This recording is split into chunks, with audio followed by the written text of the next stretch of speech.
Wild boars cause about $50 million in damage per year to Canadian agriculture by 2023. It is expected that the number of wild pigs will decrease by 30% compared to 2022.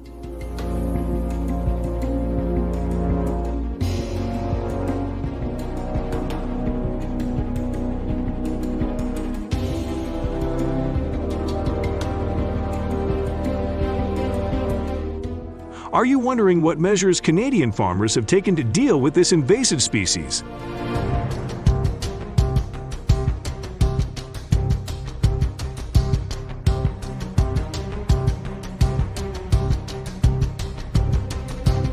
Leave number 1 behind and explore with me now. In the story set in 2023, a farmer in Canada witnessed a horrifying scene when a herd of ferocious wild boars attacked his farm, causing heavy damage.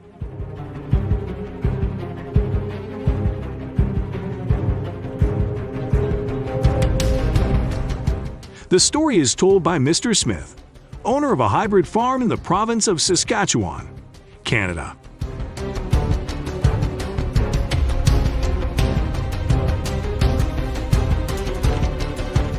Early one morning, Mr. Smith discovered large footprints of wild boar in the field. Worried about the safety of his family farm, he quickly reported the incident to local authorities for resolution. According to Mr. Smith, a herd of wild boars suddenly appeared from the nearby forest. They aggressively destroy fences and invade farms, attacking the ecosystem.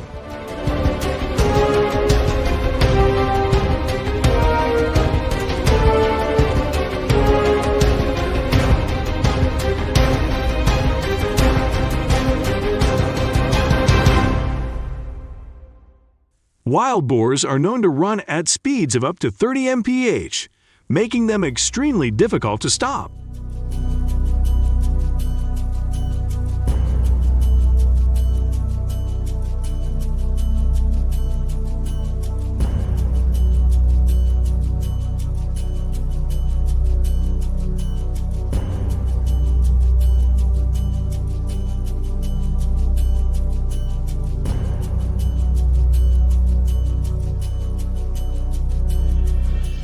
The sudden attack by a herd of wild boars made Mr. Smith extremely worried. He said the damage caused by the wild boar herd was estimated to be in the millions of Canadian dollars.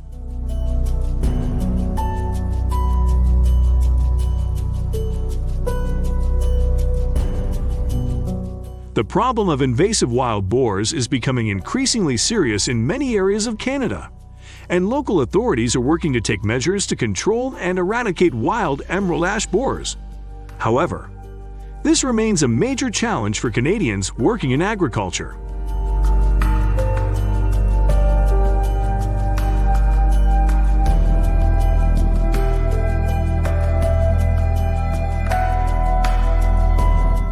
Listening to this story, do you have any way to help Mr. Smith's family?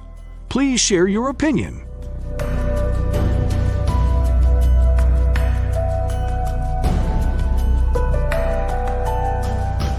According to a national survey of feral swine, feral pig populations spread across Canada at an astonishing rate of 9% per year from the late 1980s to the early 1919s.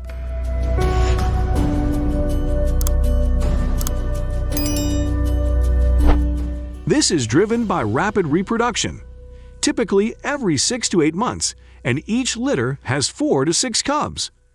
Professor Ryan Brook of the University of Saskatchewan's Colleges of Agriculture and Biological Resources said in a 2023 article for the Associated Press that if 65% of feral hogs are killed each year, their numbers will remain low.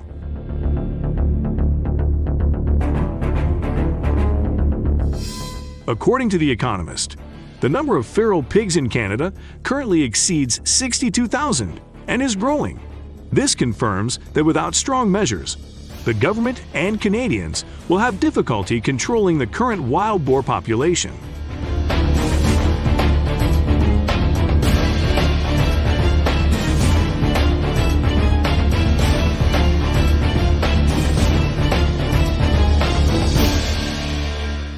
The Canadian government has issued a policy to license the use of helicopters to hunt wild boar for professional hunters.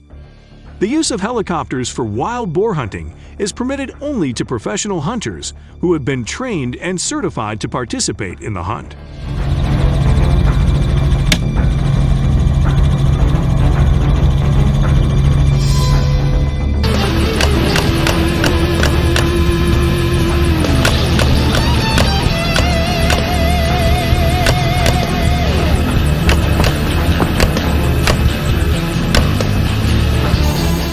Cruise hunters can use the Robinson R-66 helicopter, a light helicopter that has a top speed of up to 128 miles per hour and can carry up to 5 people.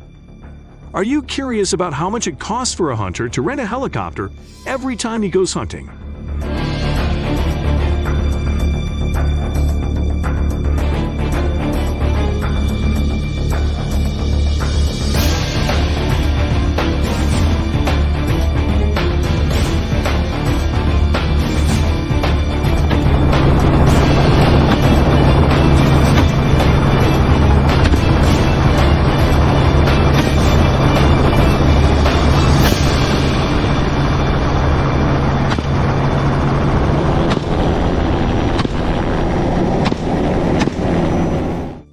The cost of renting a helicopter for wild boar hunting in Canada can range from $500 to $1,000 per flight hour, depending on the type of helicopter rental and the location of the operation. According to statistics from the Canadian Ministry of Natural Resources, in 2022, more than 10,000 wild boars were destroyed by helicopter, which has brought some effectiveness in controlling the number of wild pigs in Canada.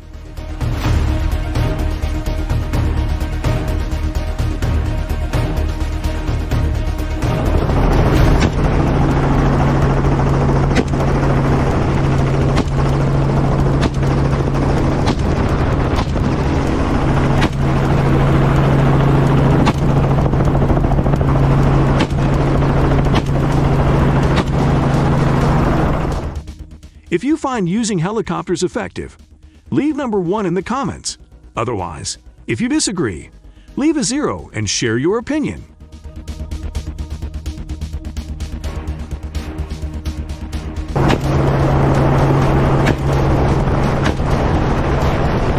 This was Smith's first experience participating in wild hunting. He had experience hunting on the ground, but because he was worried about his farm, he decided to join the helicopter hunting group.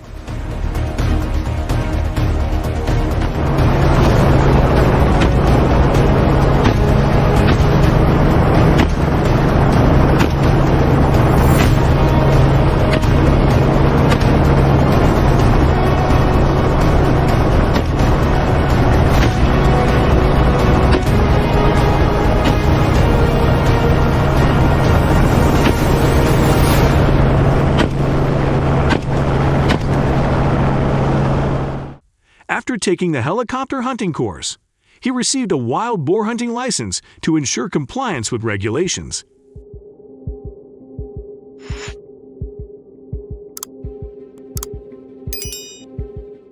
He shared that the feeling of flying high and looking down was a new experience for him. His hunting group often encountered herds of wild boars with a number of 10 to 15 animals moving underground, and because he did not have much experience, hunting at high altitude initially required a lot of fuel to bring them down. Kill a wild boar.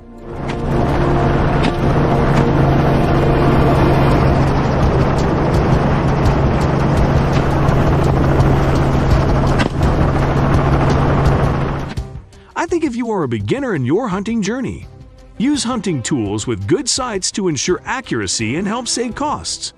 If you found this advice helpful, leave number 2 in the comments.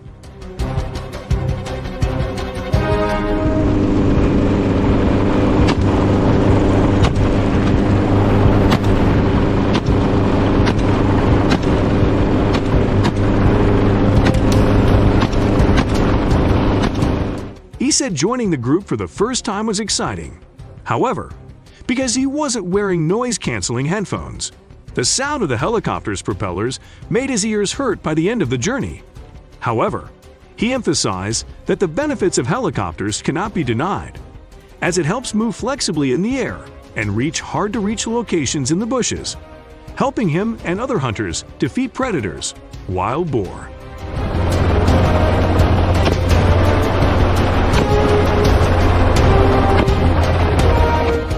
Wild boar numbers have decreased significantly in the area, and helicopter hunting has played an important role in raising public awareness of the invasive wild boar problem. People have begun to pay attention and participate in wild boar control activities, thereby contributing to protecting community safety.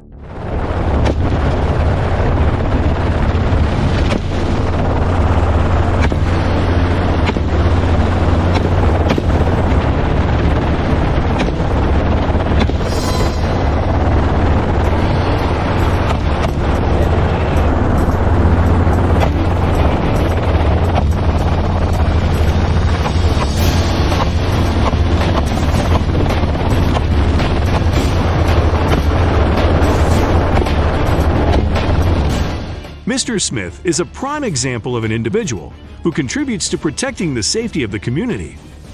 What do you think about his actions? Do you support his involvement in dealing with invasive feral swine in Canada? Although some people in Canada do not support helicopter hunting for feral hogs, as they believe the method is more cruel than traditional hunting methods. They are concerned that the use of guns from above could pose a danger to other animals in the area, especially birds and small mammals.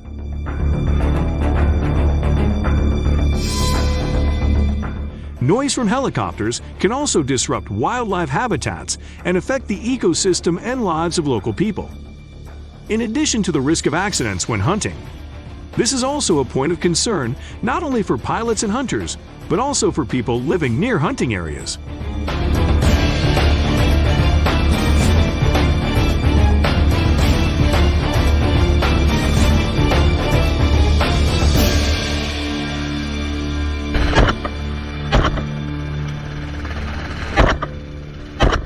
Although organizing helicopter hunts can help reduce wild boar numbers in the short term, this is not a long-term solution due to their ability to reproduce quickly. Therefore, when the government organizes hunting trips for people, it is necessary to choose dense forest areas, far from areas where people often travel and live to ensure everyone's safety.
Finally, Canadians who want to participate in the response to invasive feral pigs need to have a hunting equipment license and a professional license with hunting experience.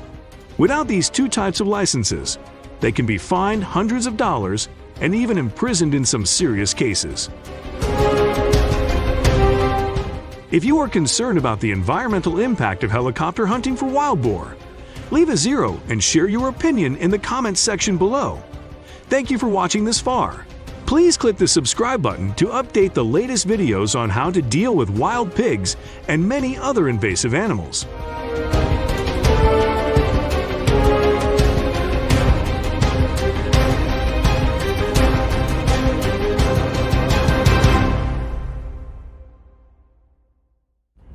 Furthermore, they went straight into people's houses to ask for food.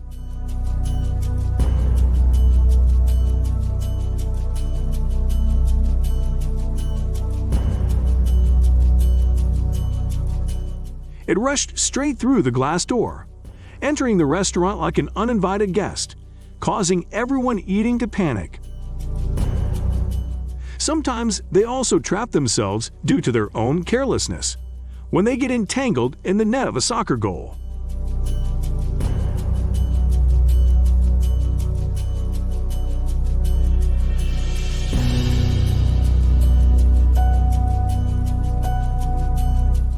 Therefore, hunting is considered a practical and effective solution to control the deer population as they continuously attack crops, causing traffic accidents that affect people. And this is the price they pay.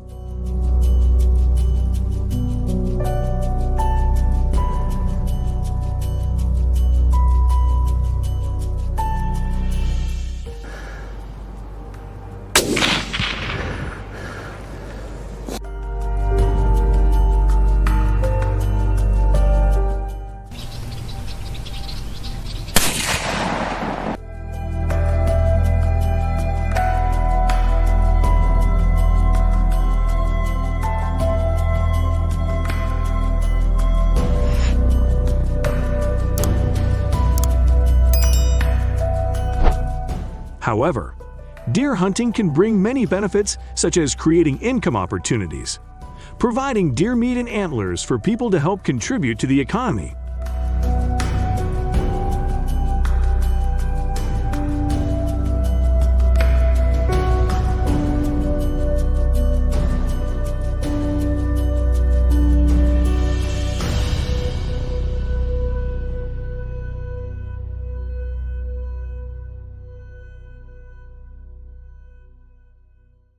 issues such as environmental pollution, biodiversity loss, and public safety need to be managed responsibly and hands-on to ensure that deer hunting remains a sound management tool.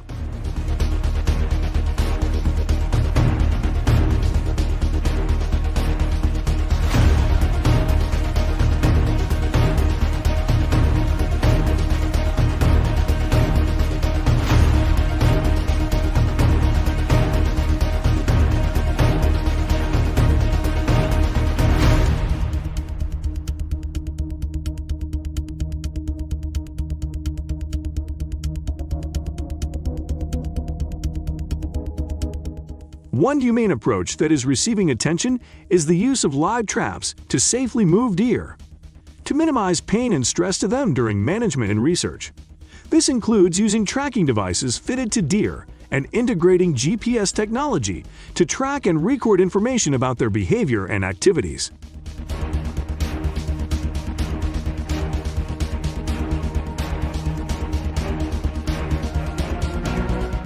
Animal tracking technology, such as GPS and other sensors, helps researchers accurately collect detailed data about aspects of deer life and biology.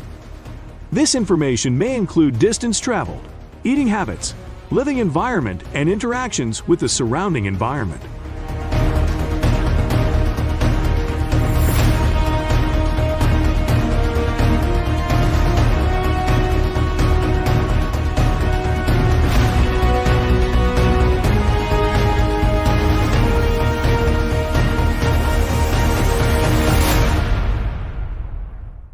To protect crops from deer, people often build a variety of fences, including wooden fences, rope fences, or other systems.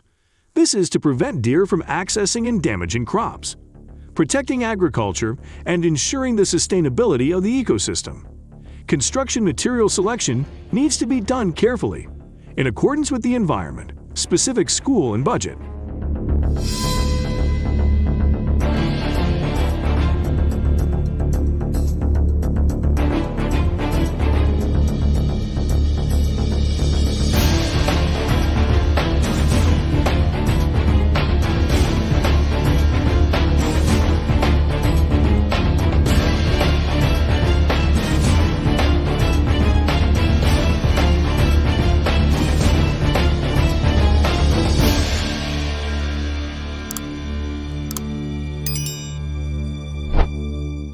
However, deer have the ability to jump high and surpass the sky. Slender but strong legs help them overcome obstacles flexibly.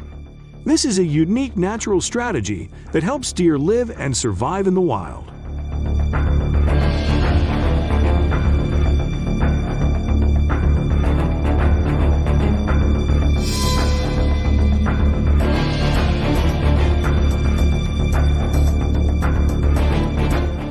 so the fence needs to be high enough to stop them. At the same time, for the fence to be effective, it needs to be inspected and maintained periodically to ensure it operates properly and is not damaged.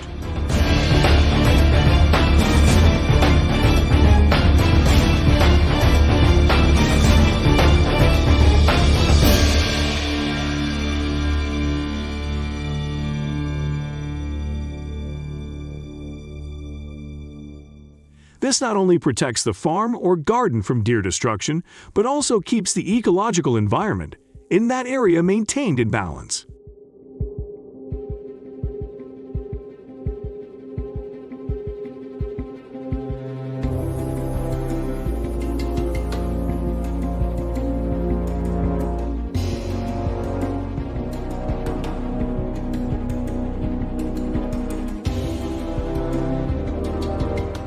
Hello friends!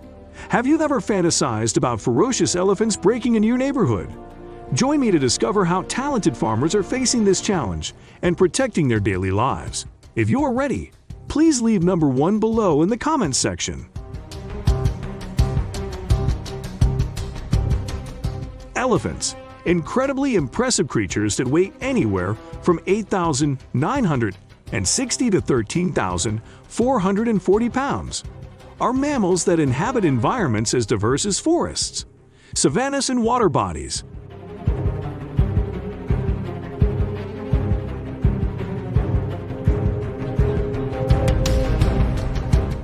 They are common in Southeast Asia, including India, Sri Lanka, Indochina, and Indonesia.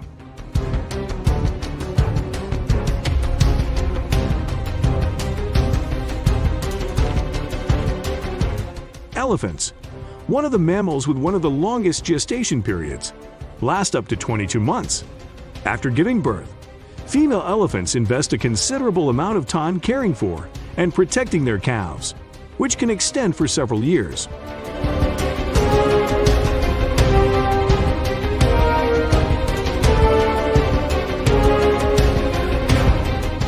They are also known as omnivores, capable of consuming various types of food, including fruits and vegetables.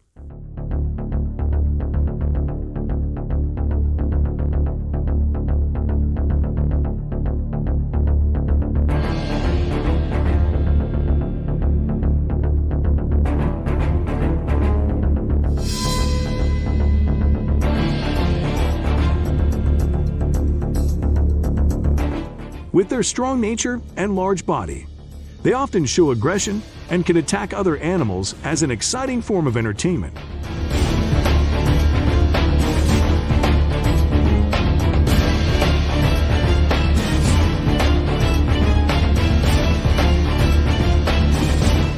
Not satisfied with their playful instincts, this herd of elephants often amuses themselves by running onto roads, causing traffic jams and inconveniences for humans.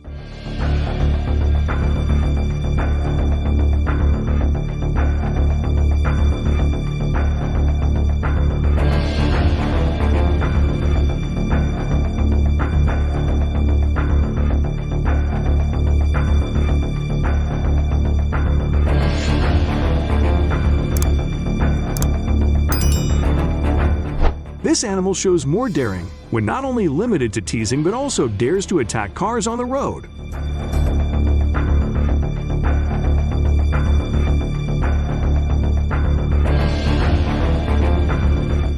Oh no! Unforeseen! The elephants recklessly crossed all limits, directly attacking people's houses, causing significant damage and causing a stir in the community.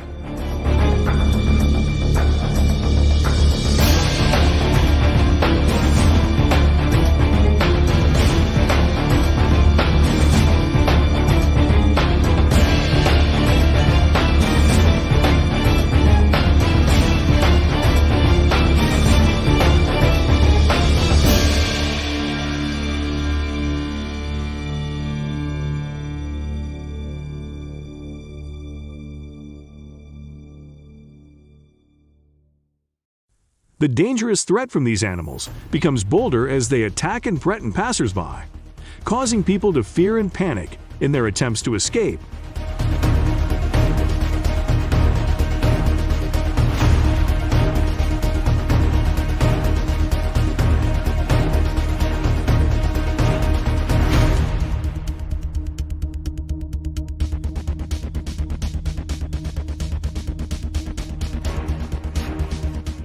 prevent the danger from ferocious elephants, the people made a strong decision by summoning top hunters.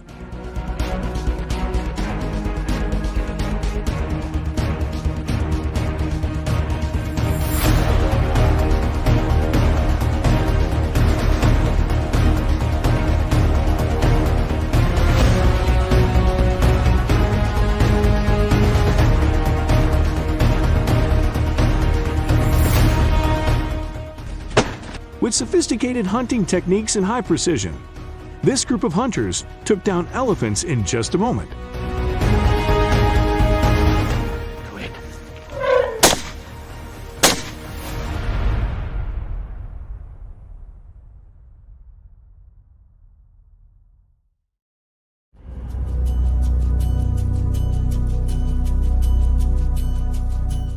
Thomas Austin, an Englishman who chose Australia as his settlement, brought along 24 rabbits to release into the wild, hoping to create a hunting hobby for himself.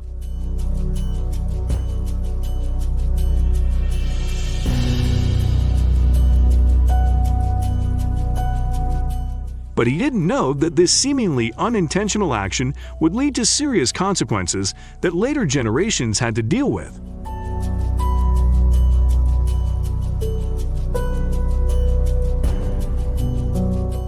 A horrifying event unfolded as the rabbit population began to skyrocket exponentially. Within just 70 years, starting from the initial 24 rabbits, an astonishing number of 10 billion appeared a remarkable reproductive record among mammals on our planet.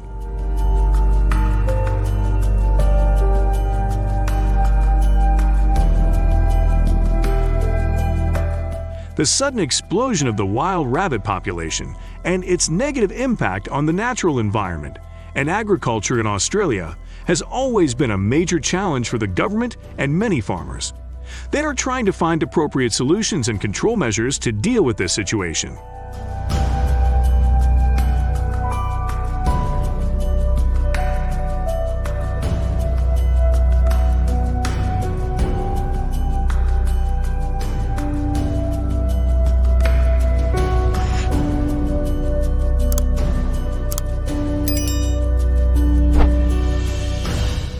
Currently, the government allows anyone to hunt wild rabbits without any limit on the number. This means that people are free to hunt wild rabbits to control their population, an action entirely in accordance with legal regulations.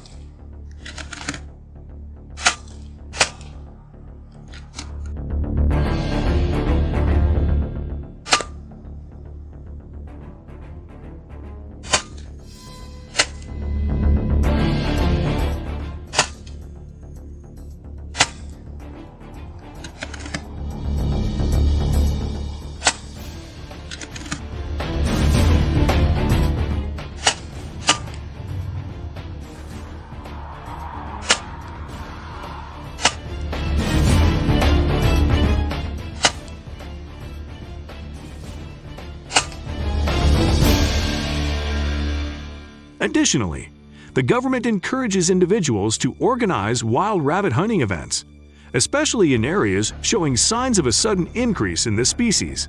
These measures are implemented to minimize the negative impact of wild rabbits on the environment and agriculture in Australia.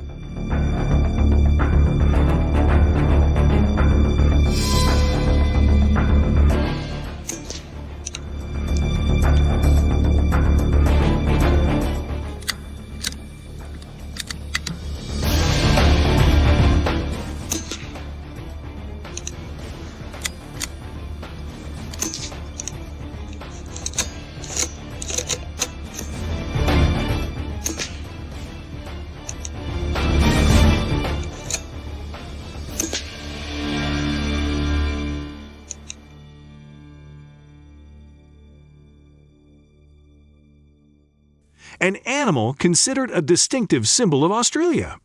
Can you guess what it is? That's right, it's the kangaroo. Known for their powerful hind legs, long tails, and incredibly agile hopping ability. Kangaroos primarily inhabit vast grassland environments and are commonly found throughout various regions of Australia.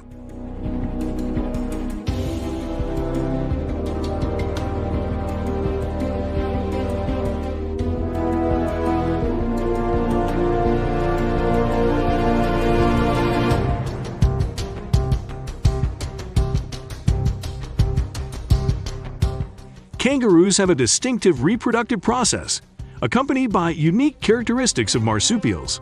The gestation period of a kangaroo lasts from 29 to 36 days, contributing to the issue of kangaroo overpopulation.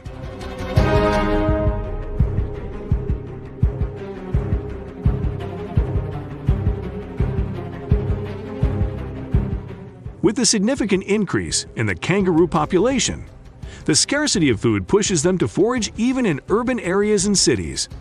This phenomenon leads to their frequent appearance on roads, freely hopping across streets, and even posing risks by attacking pedestrians, resulting in numerous unwanted and perilous situations.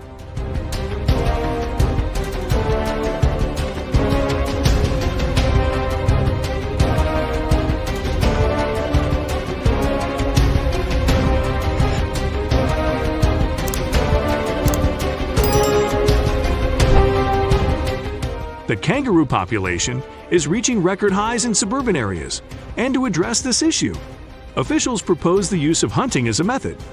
This is not only a reasonable control measure, but also creates a source of meat as a resource that can be commercially traded for profit, supported and allowed by law.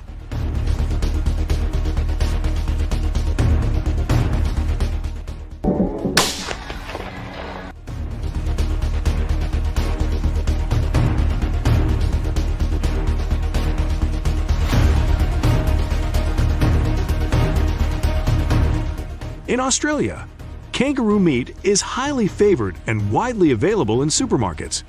Kangaroo meat is considered a nutritious food source, rich in protein and low in fat, making it economically valuable in the food industry. Have you ever had the opportunity to enjoy some delicious dishes made from kangaroo meat?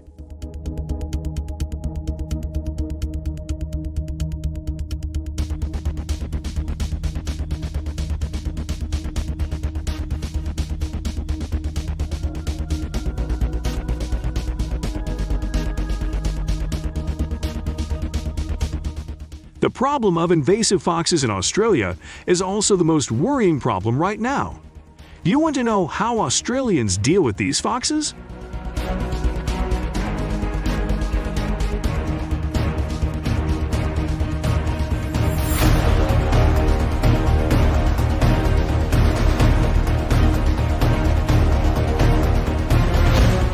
The fox population has exploded in Australia, with an estimated 10 million foxes currently living in the country, especially concentrated in agricultural and urban areas. Human influence has played an important role in the rise of this fox species, causing many challenges to ecological balance and biodiversity.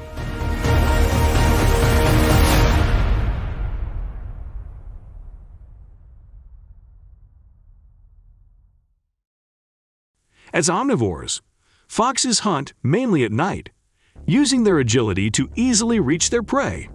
This not only threatens native species such as rabbits, birds, and rodents, but also causes heavy losses to the agricultural industry in Australia, estimated to be up to 100 million USD per year.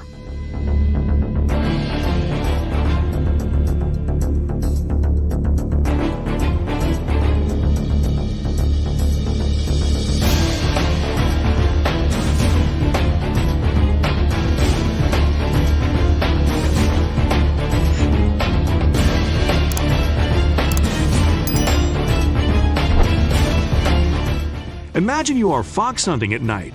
In the darkness, you hear the sound of locusts coming from the deep woods, signifying the presence of foxes. You and your teammates carefully advance into the darkness.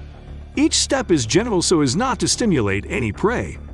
As you wait for the right moment, a mysterious black figure appears from the darkness, with eyes sparkling in the night. You grip the gun tightly and wait to attack. It's a fox hunt full of thrill and anticipation, leaving you excited and eager for every shot.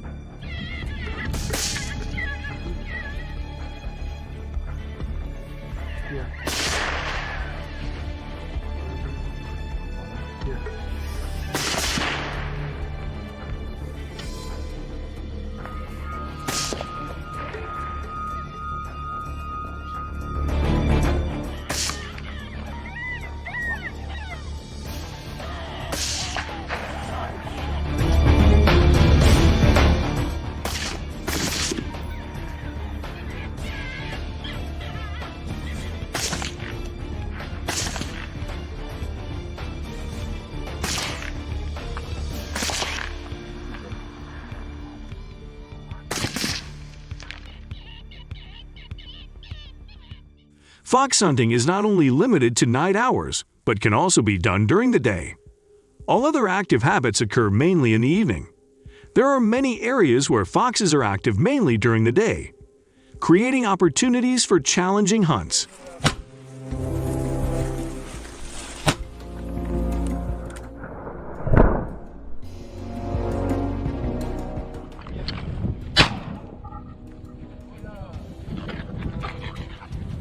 Fuss!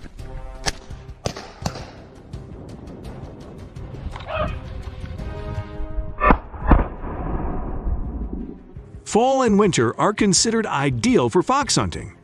During the period of giving birth and taking care of their young, foxes become more active and easier to encounter.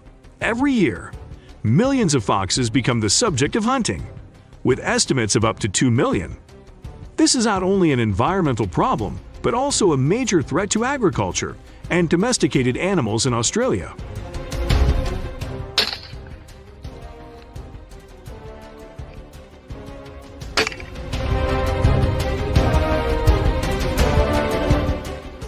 So you know how farmers handle these animals.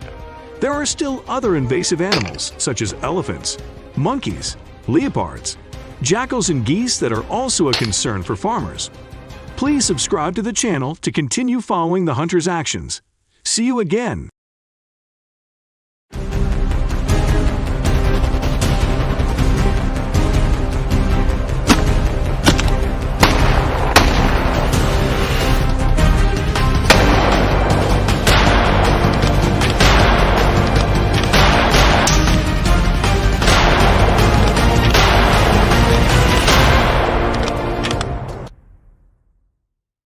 Perhaps you have wondered why the red fox became the sworn enemy of Australian farmers. Let's learn about this red fox now, where their elegant appearance attracts all eyes.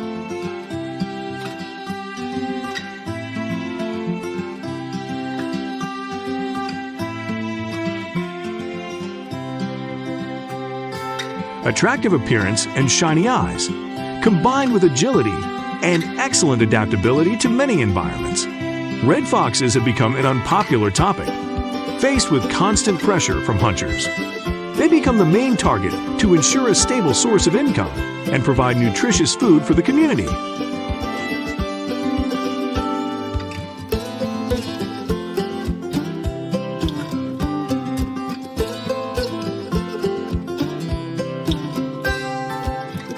Many farmers choose to raise poultry with the belief that chickens are not only easy to care for, but also bring a stable market. However, chicken flocks often face the risk of being hunted by red foxes, which creates great pressure and concern for farmers. Monitoring and predicting red fox movements becomes a significant challenge.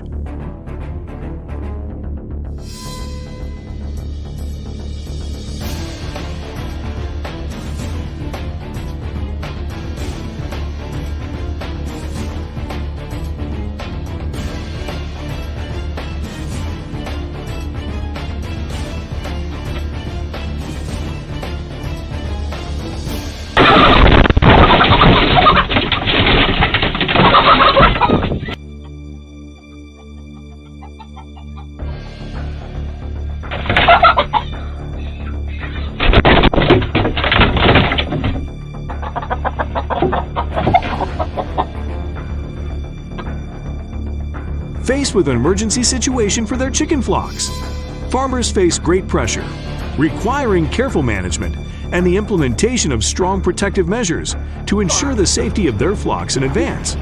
Red fox attack.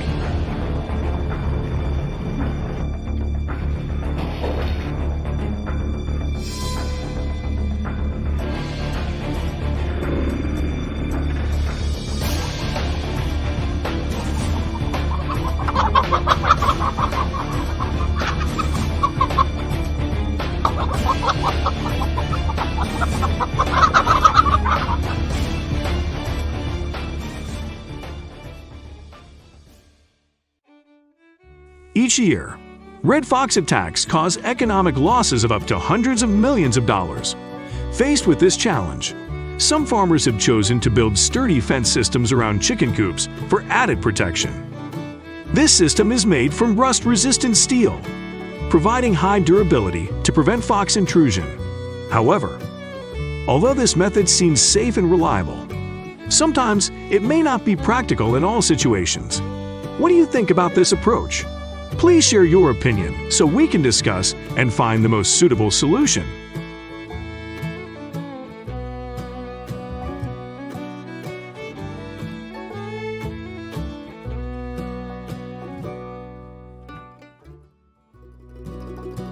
Currently, the sudden increase in the number of red foxes is causing many concerns, creating great challenges for the farming community.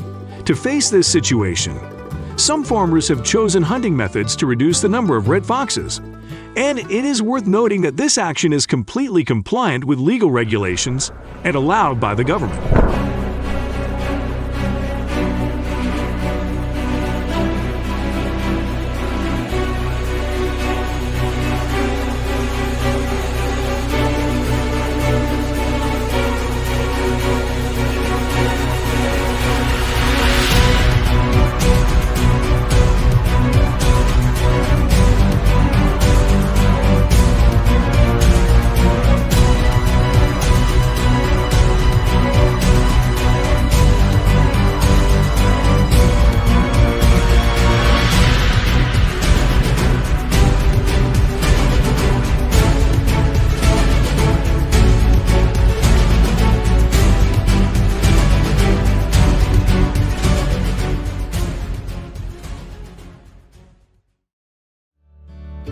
In addition, this valuable food source should not be overlooked.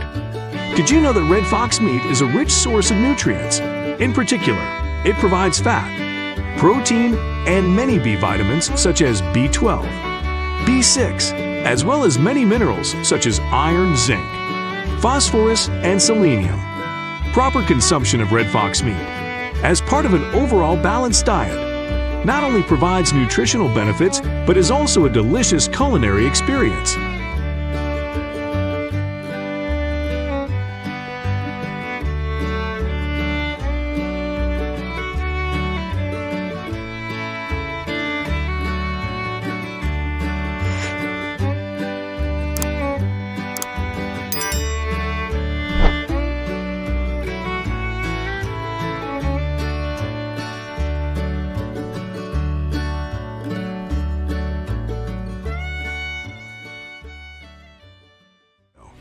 We see wild boars roaming in the fields, causing damage to the crops of farmers.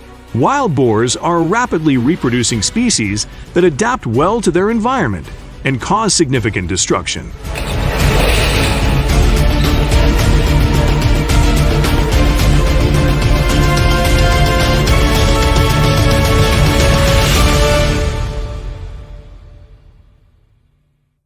In the United States, wild boars are found in most states, with an estimated population of around 6 million.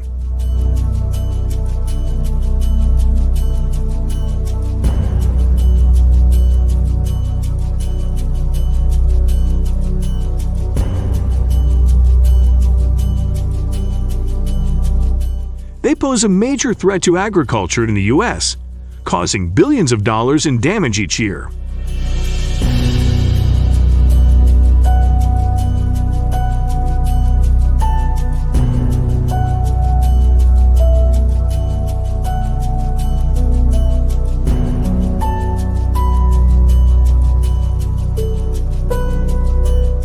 Wild boars are omnivores and can damage all types of crops, including rice, corn, potatoes, yams, as well as various vegetables and fruits. They are also capable of digging and disrupting irrigation systems, roads, and other agricultural structures.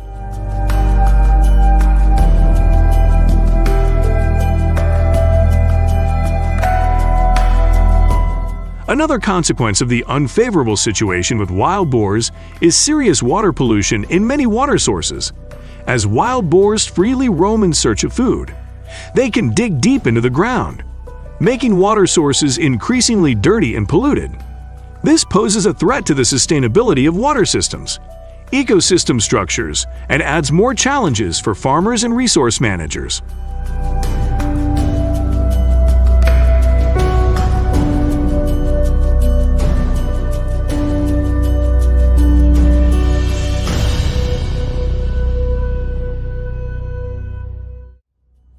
The sudden increase in the feral hog population in North Carolina has not only created a strong market for hog farming, but also poses significant challenges.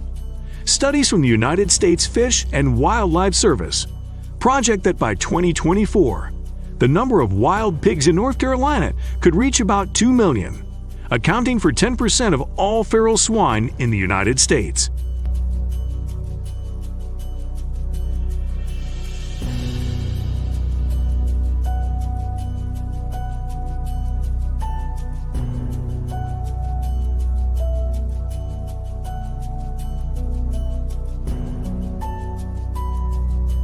This situation has created an emergency situation that requires strong intervention from the community. The destructive behavior of wild boars against trees, crops, and other property has created a major challenge, requiring immediate intervention. North Carolina not only leads in feral hog numbers, but is also one of the states hardest hit by their negative impacts, surpassing Texas, Georgia, Tennessee, Missouri, and Kansas.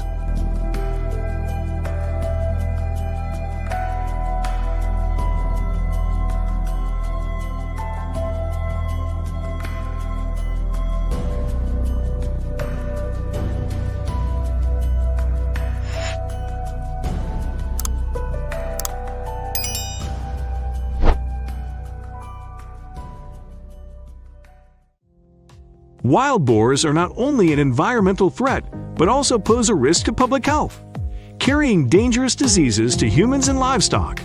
Faced with these challenges, people in North Carolina have taken extremely strong preventive measures, with trapping and hunting becoming the main solutions to control and reduce feral hog populations.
Hunting wild boars is a proposed solution to control the increasing wild boar population.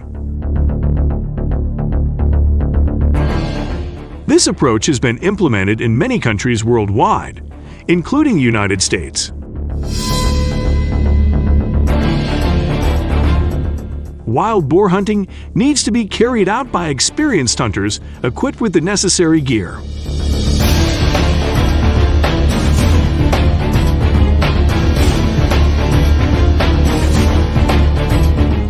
Before the hunt, hunters need to thoroughly understand the terrain and gather information from local residents to predict the behavior of wild boars.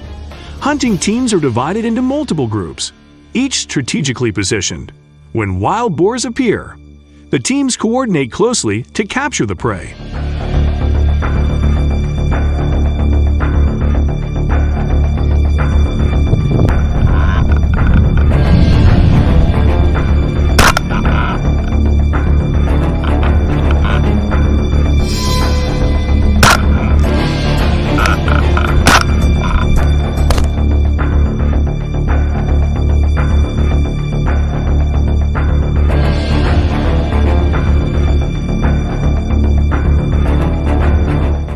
Hunting dogs play a crucial role in tracking the traces of wild boars.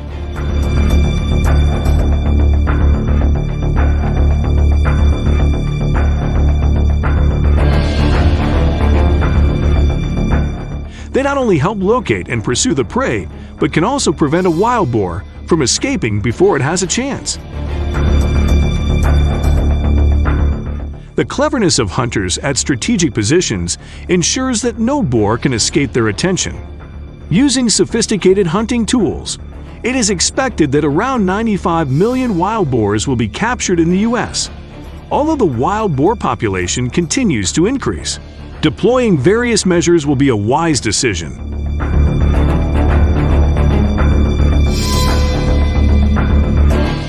In 2023, hunters in the U.S. captured approximately 9 million wild boars.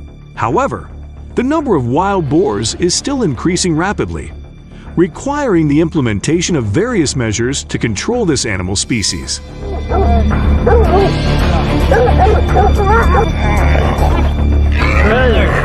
can grab him if you want to. Wait, you got it.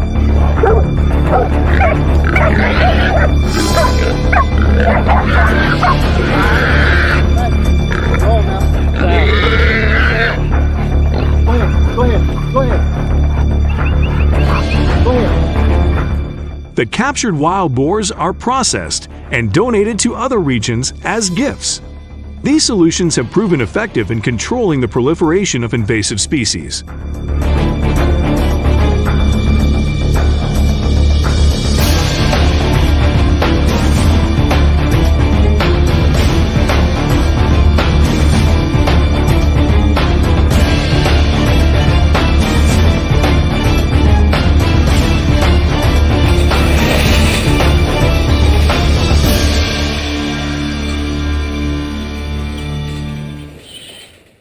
Snap traps, like bear traps but specialized for feral hogs, became a common choice among farmers facing this problem.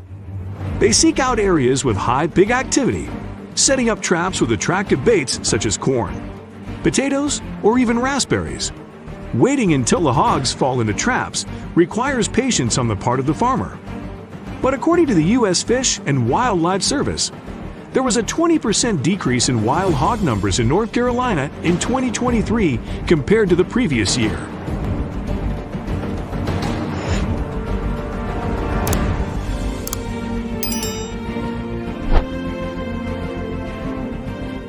Large traps capable of catching wild boar herds have been designed by arranging sturdy steel plates together. These traps are installed in areas with high pig activity, and bait is placed inside. Cameras assist in remote control, and each trap can capture a significant number of wild boar in one session.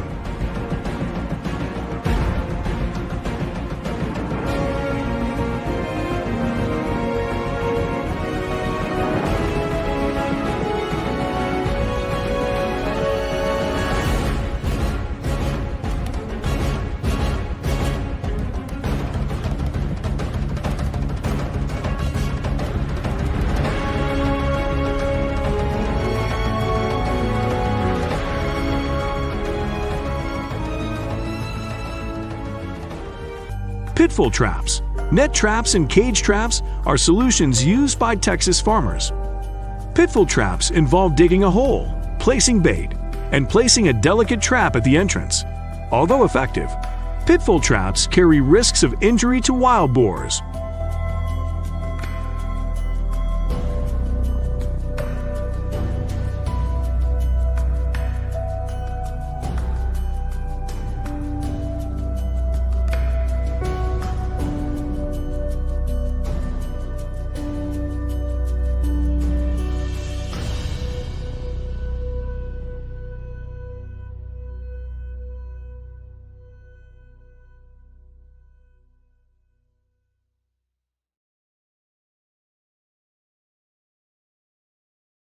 Net traps, developed by Texas A&M University in 2005, offer a humane solution. Large nets placed in areas frequented by wild boar are activated remotely, minimizing the risk of injury. Cage traps made from stainless steel are another effective method. These traps, with bait inside, are monitored remotely and activated when wild boars enter.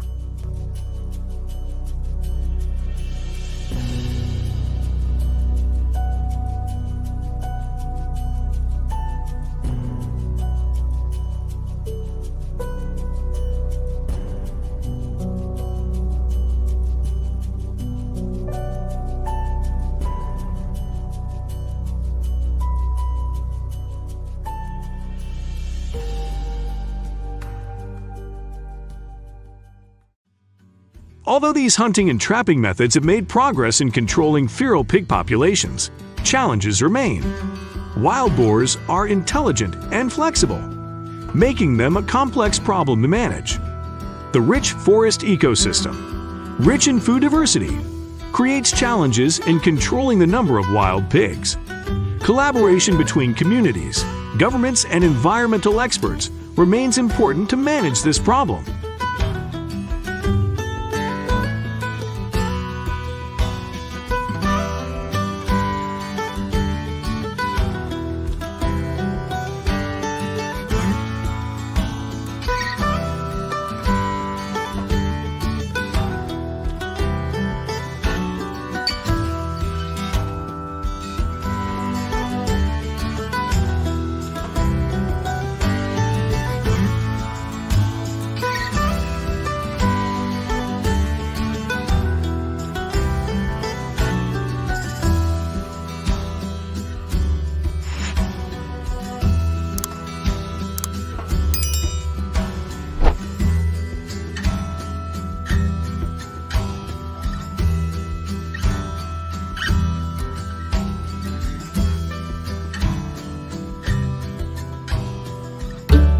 Apart from hunting, there are other measures that can be applied to control wild boars, such as constructing barrier fences to prevent their intrusion into cultivated areas, planting crops resistant to wild boars, and using pesticides to deter them.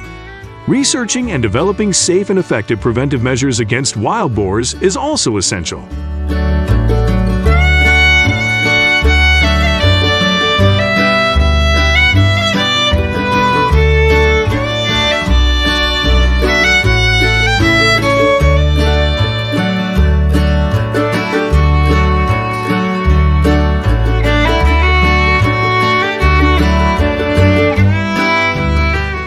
Believe that one solution is better than another?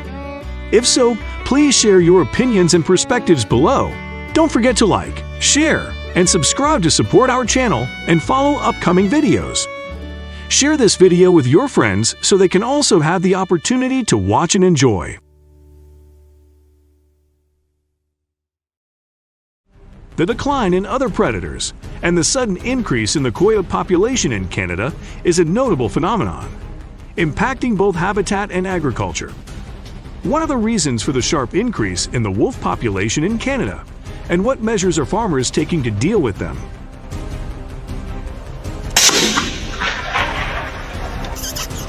Kill him. Do it. Below is the content of the video. Please leave a comment OK below if you are interested in this content.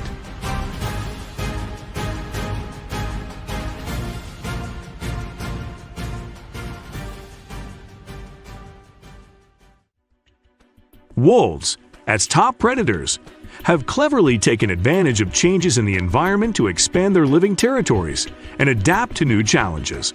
One of the important reasons for this sudden increase is the significant decrease in natural competitors such as grizzly bears and jaguars. Overhunting and habitat loss greatly reduce the population of these predators, creating an ecological vacuum that wolves quickly occupied.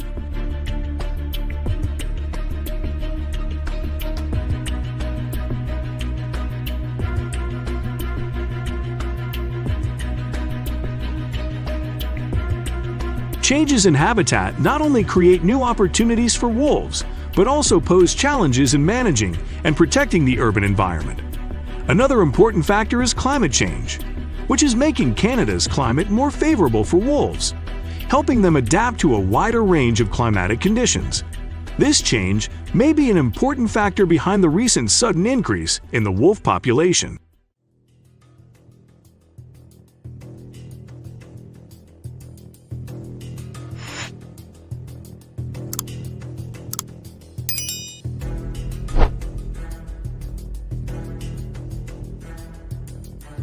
The wolf population is estimated to have reached about 30,000 in Canada, especially concentrated in areas with abundant food and shelter. Currently, about 60% of Canada's land area has become an ideal habitat for them. However, This also creates challenges for both people and land management. Wolves not only affect the ecosystem, but also cause economic problems for the agricultural industry, as they are capable of attacking livestock, causing an estimated loss of up to 10,000 animals per year in Canada, with the value of the damage was up to $10 million.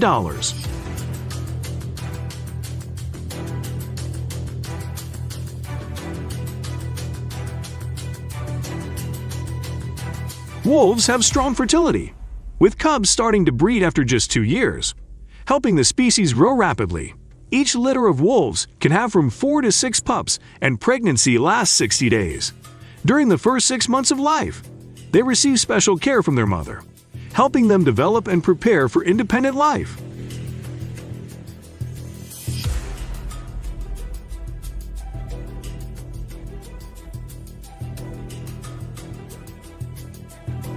Canada's wolf population has increased significantly from approximately 10,990 to 30,000 by 2023, posing challenges in maintaining ecological balance and managing the population.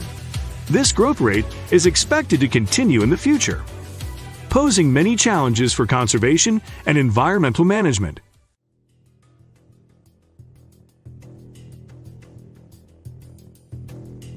Canadian farmers have introduced many measures to deal with wolves, including hunting campaigns. They plan the hunt with the group, identify hunting areas, establish appropriate schedules, and decide which hunting methods will be used. A technical understanding of coyote behavior and ecology is important for effective planning. Hunting wolves is often done by many means, such as guns, traps, or using hunting dogs.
Guns are the main means of hunting wolves. Commonly used guns include rifles or shotguns, often equipped for accuracy and range. Guns can be used in night hunting campaigns or in different weather conditions. Hunters use guns to shoot wolves when they appear in sight. For night hunting campaigns, hunters often use flash or infrared lights to help see targets clearly in low light conditions.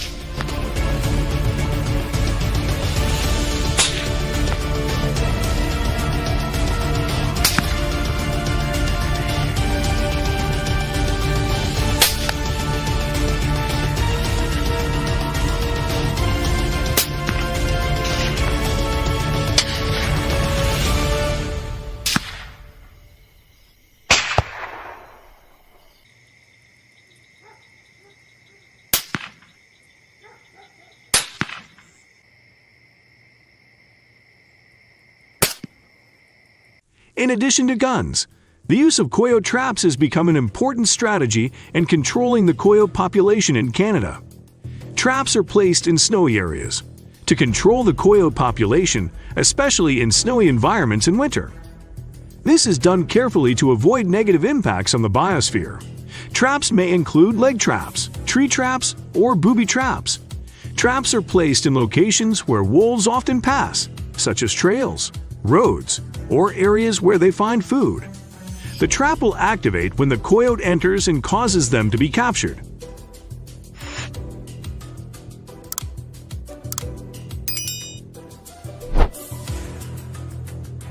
Hunting dogs are also trained to track and catch wolves. Hunting dog breeds such as wolfhounds are often popular in hunting wolves. They have the ability to track the scent and sound of coyotes and guide hunters to their location. Once the coyote is located, the hound will lead the hunter to their location, where the hunter can use guns or traps to capture the coyote.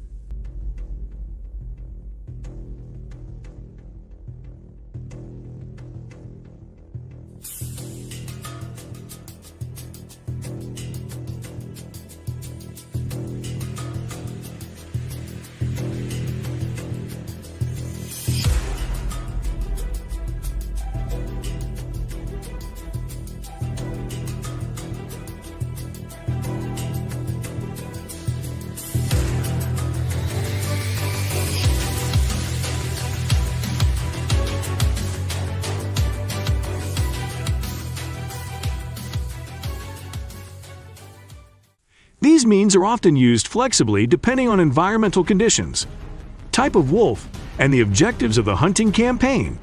Flexibility and choice of hunting methods help optimize the likelihood of capture and minimize the risk of causing unwanted harm to the surrounding environment.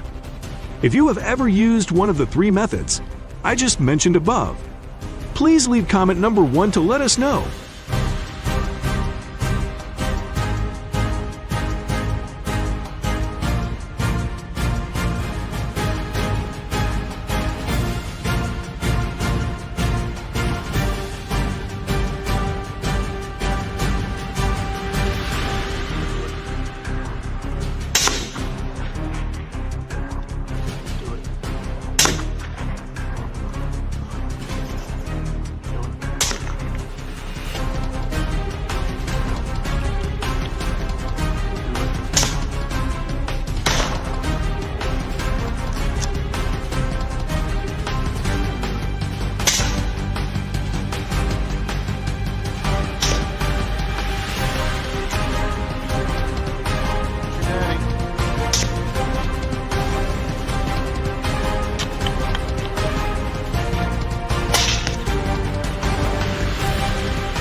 After wolves are hunted, careful harvesting and handling are carried out to ensure the hunt is legal and safe.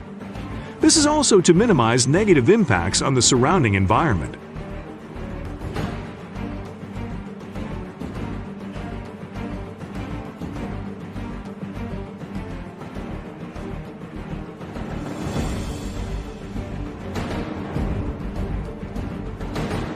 However, measures to control wolf populations also face concerns about negative impacts on the biosphere.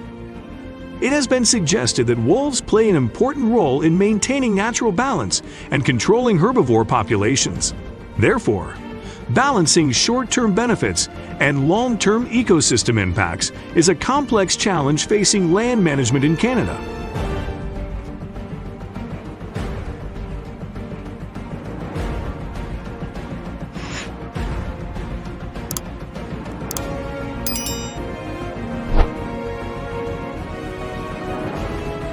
If you find this video interesting, please like, share, and subscribe to the channel to follow new content. If you are having difficulty managing the farm or are facing some problem, please share your opinion in the comment section below. Your feedback helps us create content tailored to your specific needs. Thanks for watching.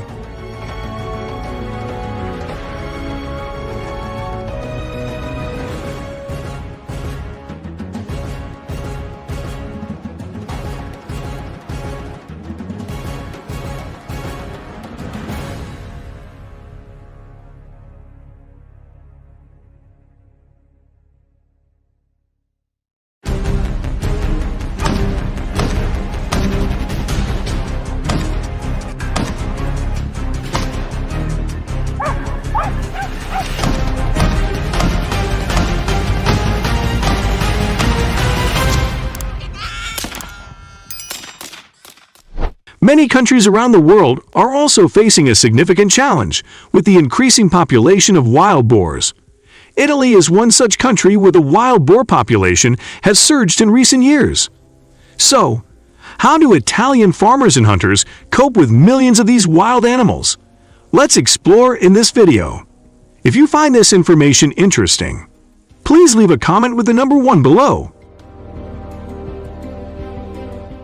Wild boar populations in Italy, Canada, and the United States are increasing, posing challenges in managing wildlife populations. In Italy, the wild boar population has nearly doubled over the past decade, reaching 1 million in 2022 from 500,000 in 2010.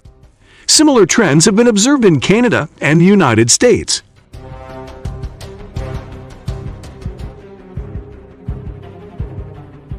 The sudden increase in the wild boar population in Italy is attributed to the development of abandoned agricultural land, providing additional food sources and shelter for wild pigs.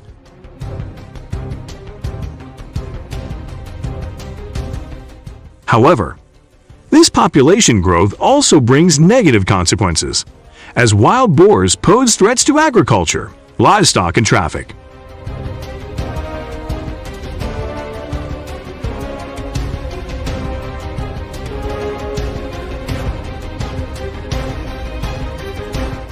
They cause extensive damage to crops by consuming grass, grains, and other crops, leading to significant agricultural losses. Moreover, wild boars can attack livestock, especially piglets, and cause traffic accidents while crossing roads. According to the Italian farmers' organization called Red Wild Boars, wild boars cause €100 million in damage each year to the agricultural sector in Italy. These damages include losses from crop destruction, attacks on livestock, and traffic accidents.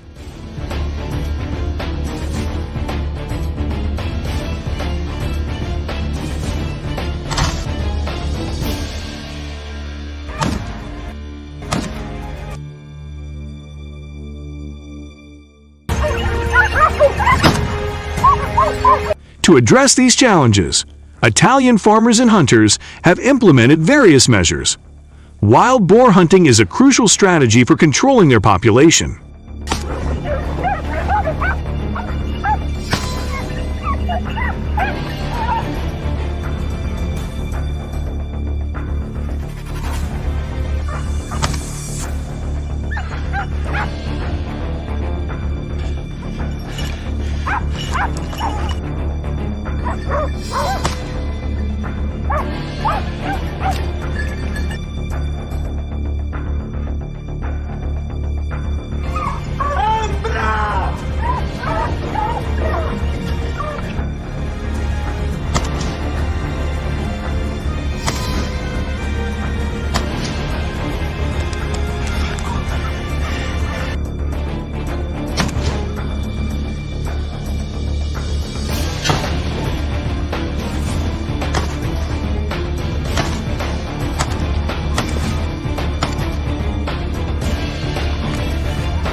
It is conducted throughout the year, adhering to government regulations. In Italy, there are 2 main types of hunting: seasonal hunting, usually occurring from September to December, when wild boars are most active in planned hunting according to government schedules, targeting areas where wild boars cause the most damage.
before engaging in hunting.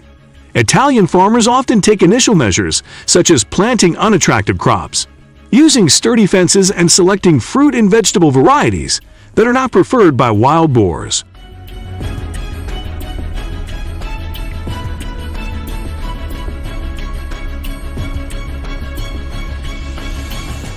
In addition to hunting, in Italy, traps are also used to capture wild boars. The trapping process usually takes place during the day when wild boars are less active. Traps are strategically placed in areas frequented by wild boars, such as forests, grasslands, and agricultural fields. The trap teams regularly inspect and, when capturing wild boars, harvest and relocate them. These traps are deployed in both rural and urban areas to protect fields and property from the damage caused by wild boars. Despite their effectiveness, trapping wild boars also faces challenges, such as inadvertently capturing other wild species.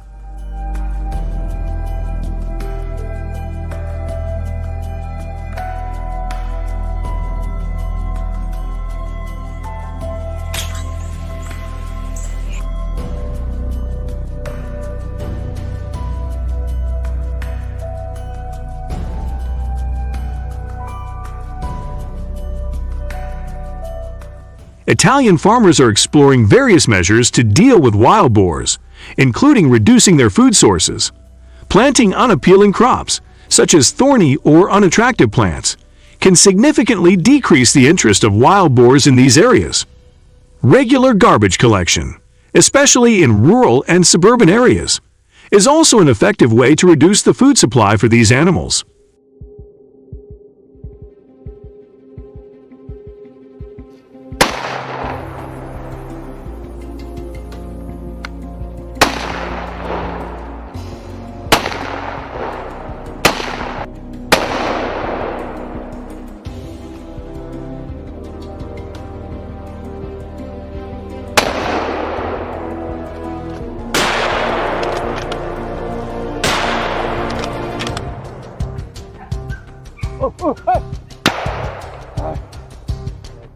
While efforts to manage the wild boar population continue, farmers and hunters in Italy are committed to seeking innovative and effective solutions.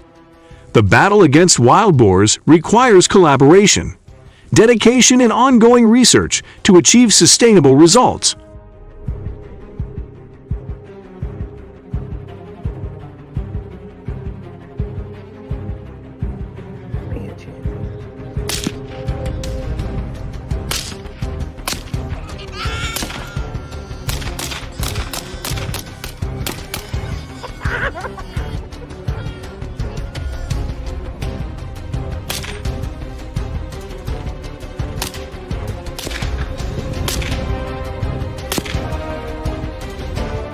The battle against invasive species is not unique to Italy.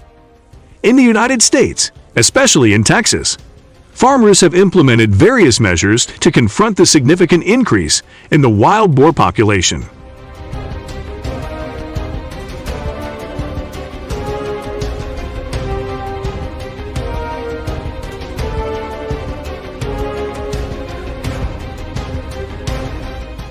A notable strategy is organizing wild boar hunting competitions, such as the Kill Them All 2023 event held in Texas.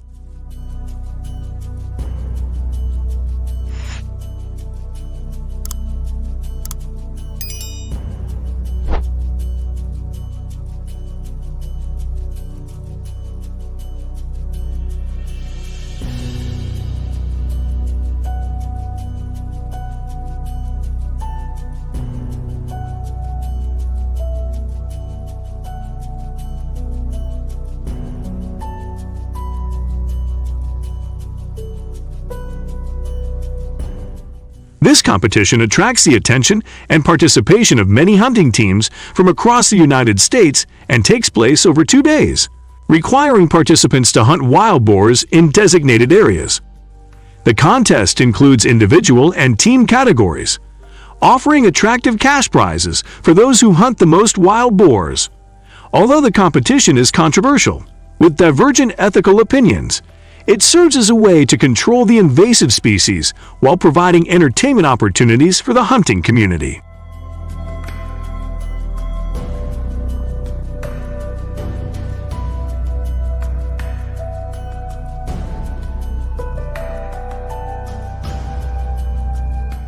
In Oklahoma, the Godzilla Wild Boar Hunting Contest, organized by the Oklahoma Hunting and Fishing Association, is another example. This event spans 2 days, with participating teams competing in wild boar hunting in designated areas. The team that hunts the largest wild boar will receive a substantial cash prize, up to $1 million. These competitions have common rules, requiring participating teams to have at least 2 members, possess a valid hunting license, and adhere to Oklahoma hunting regulations.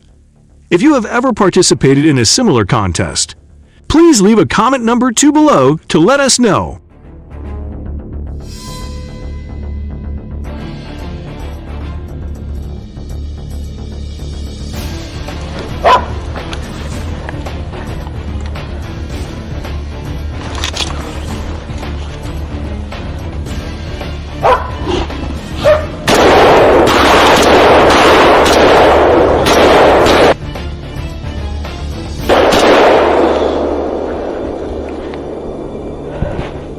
In addition to hunting contests, farmers in Texas have also implemented physical measures to protect their fields from the invasion of wild boars.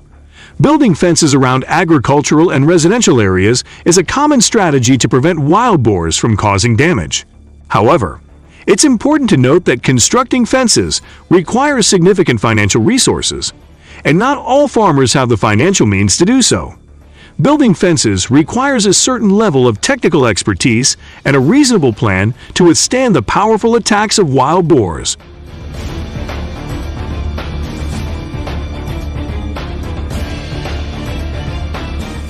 Another important strategy that Texas farmers have implemented is the use of hunting dogs to chase away wild boars. This trial method has been effectively used to reduce the population of these harmful creatures in the fields.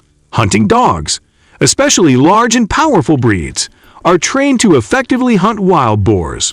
They have the ability to track and chase wild boars efficiently, applying pressure and spreading panic within the boar population.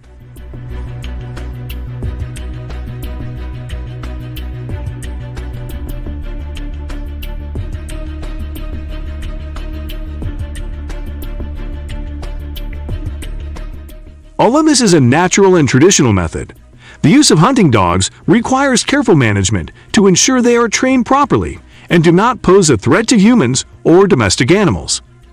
Utilizing hunting dogs presents many challenges in terms of maintenance and management, but it remains an effective method, demonstrating diversity in the application of strategies.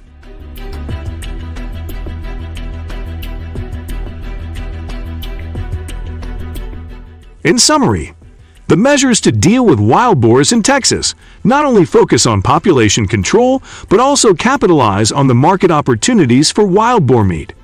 Developing the wild boar meat market provides opportunities for Texas farmers not only to protect their fields, but also to generate income from selling wild boar meat.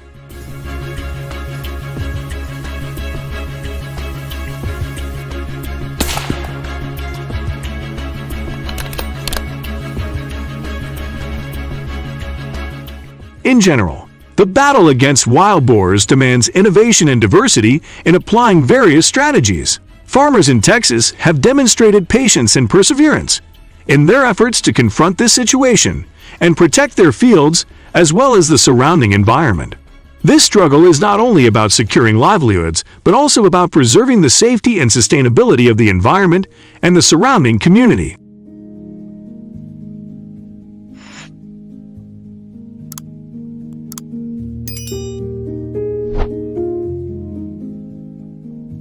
While traditional measures such as hunting and trapping play a crucial role, seeking innovative and effective solutions is important to prevent the wild boar population from becoming too large and causing negative impacts on the environment. The fight against wild boars requires unity and commitment from all involved parties.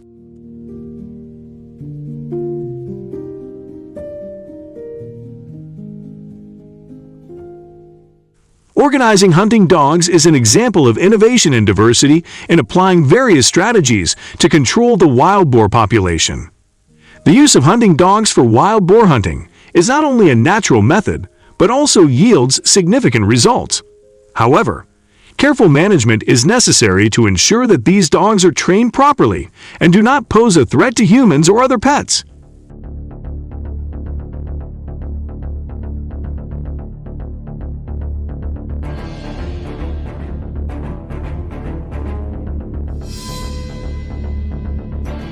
In summary, the battle against wild boars in Texas is a challenging journey that requires creativity and diversity in applying various strategies.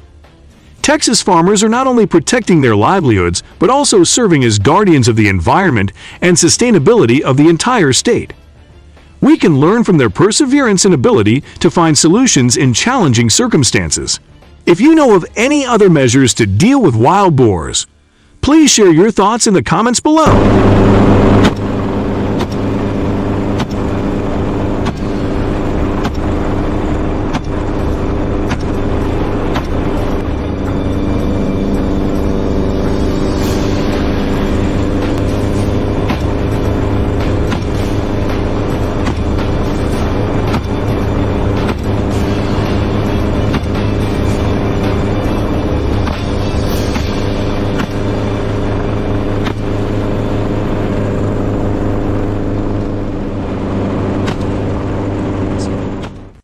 If you ever wonder where the world's most abundant crabs are, look to the Barents Sea for its rich diversity of marine species during winter. King crabs migrate to shallow waters to reproduce, opening up favorable opportunities for fishermen.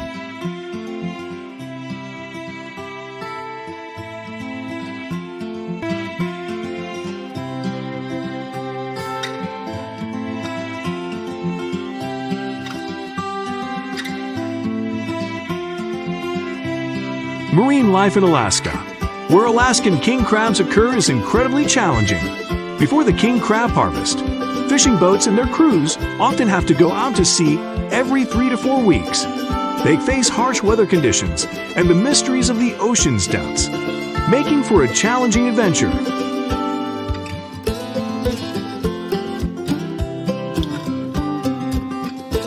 Every year, Alaska fishing fleets participate in the king crab harvest, an important and exciting event. However, the high value of this delicacy sometimes requires fishermen to sacrifice their lives.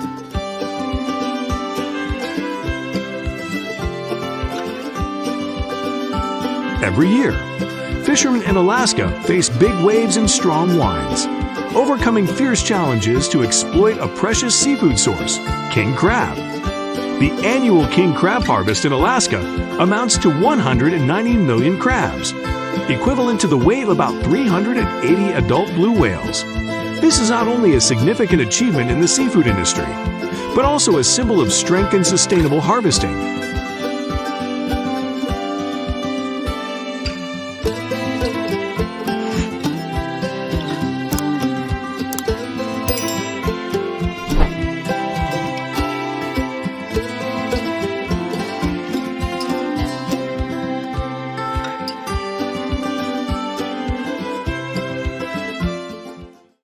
Players who are experts at catching king crabs use subtle tactics. They fish and use bait placed in steel cages to attract king crabs. Bait is usually made from squid, salmon, shrimp, scallops, and fresh fish meat. Alaskan king crabs, which love to eat fresh food, make attractive targets with these attractive baits. These Alaskan king crabs prove mesmerizing with their allure and enticing aroma of fresh bait. You feel attracted by the beauty and sophistication of the way they are captured. Leave a yes. On the contrary, if they do not impress, you leave a no. Please share your thoughts.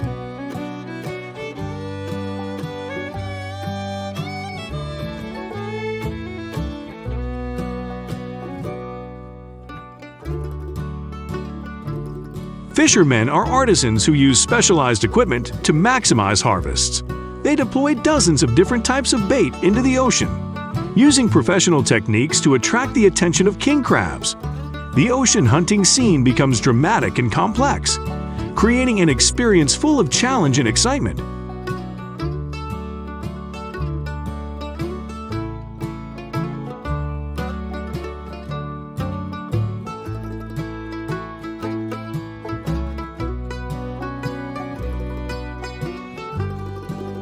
Crab pots, also known as crab traps, are giant wire mesh cage structures used to catch king crabs. They are baited and placed on the ocean floor to attract crabs.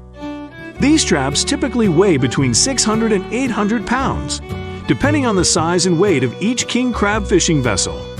The vessels can be up to 100 feet and carry 200 to 300 traps.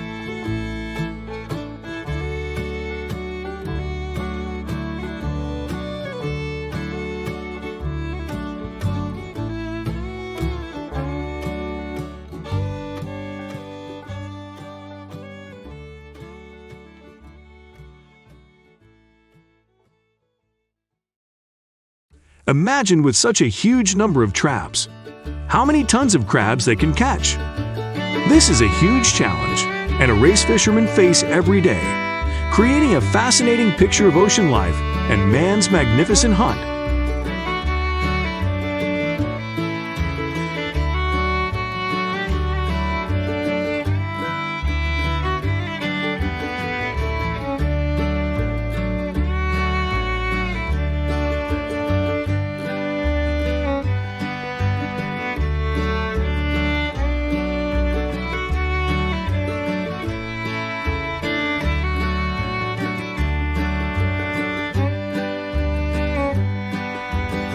Another method of harvesting king crabs is to use crab pots or ring nets. Ring nets, as the name suggests, are circular structures with bait placed in the middle. It takes fishermen 10 to 30 minutes to set each trap, but their courage brings in significant income. Millions of tons of Alaskan king crab are harvested from this method.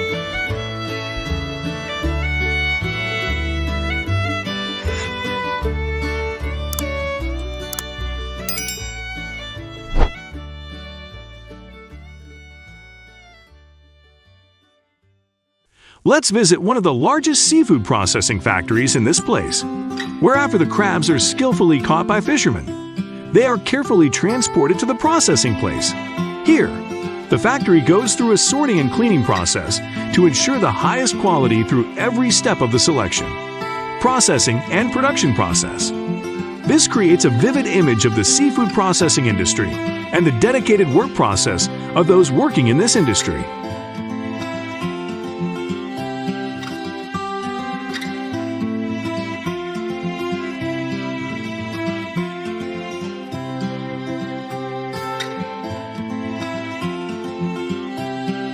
Attractive dishes, such as canned crab and crab sauce, are prepared through every step in this process, all done through an automatic system to ensure maximum safety and hygiene for each step in the production process.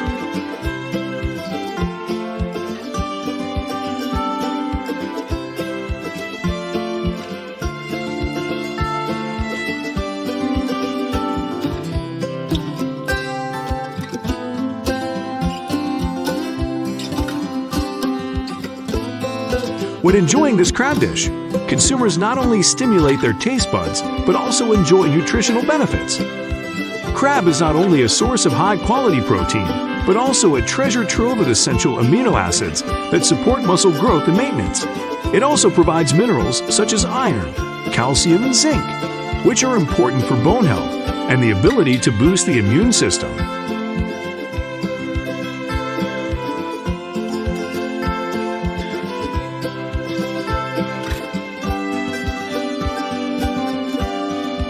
Another unique feature of Alaskan king crab is its high content of omega-3 fatty acids, which are beneficial for heart and brain health. These fats not only help control cholesterol levels, but also provide many health benefits. Important health for the cardiovascular system. Enjoying this dish is not only a taste experience, but also an opportunity to enjoy the diverse nutritional benefits that king crab brings.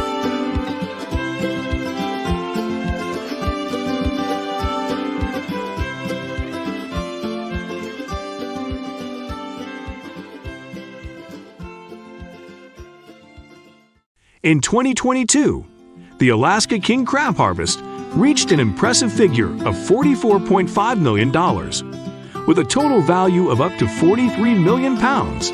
Not only does this act play an important role as a supplier of valuable seafood, but it also makes an indispensable contribution to the unique economies and cultures of these coastal communities. Alaskan king crab is not only an attractive food source, but also a symbol of prosperity and biodiversity in the northern country. To ensure freshness and prevent deterioration during transport, fishermen have perfected the art of creating controlled environments in tanks that are constantly monitored. The water in the tanks is closely monitored to ensure optimal temperatures are maintained, keeping the crabs in good condition and their natural habitat recreated. Using ice is an effective method to maintain the desired temperature and keep the crabs fresh when brought to shore. This not only slows down the crab's metabolism, but also protects their quality throughout the processing process.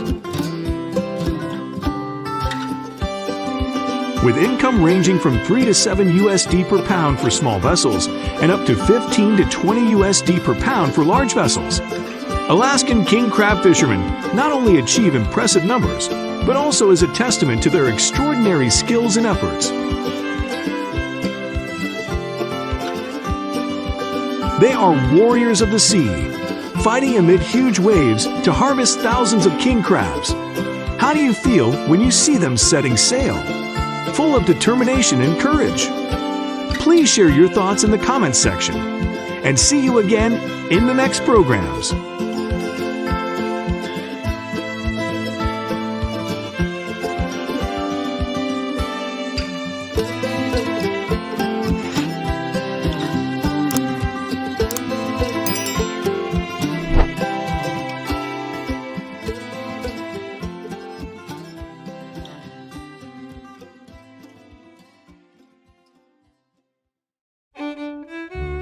The battle between American farmers and the invasive red crabs is not a picture, but a living reality. Millions of red crabs create a living picture, burying every corner around the house. Are you curious about the origin of this red crab? Let's explore this detail now.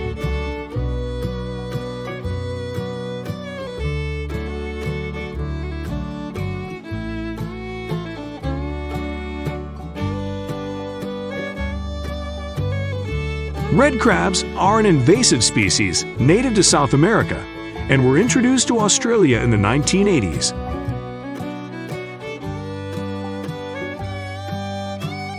They commonly live in small, moist forests as well as coastal areas and wetlands. Area red crabs include species such as marine red crabs, freshwater red crabs, and mangrove red crabs.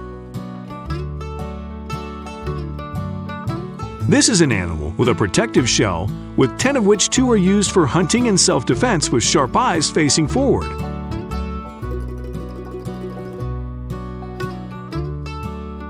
They assist red crabs in detecting and interacting with the surrounding environment flexibly.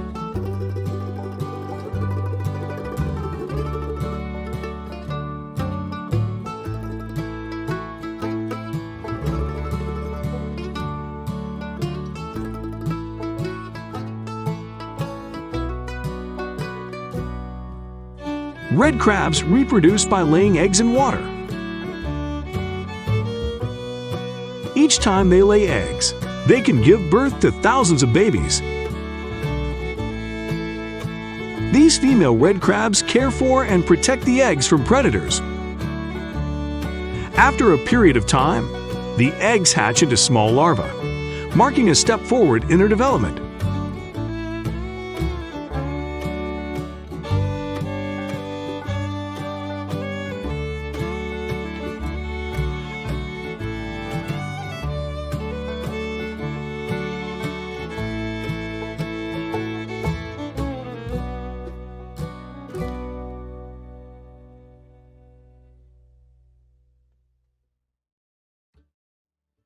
The government estimates the number of invasive red crabs has reached about 20 million. and they are widely distributed in many parts of Australia.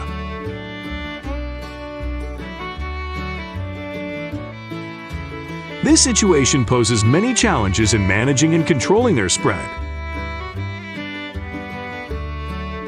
requiring the implementation of effective measures to solve the problem and protect native flora and fauna.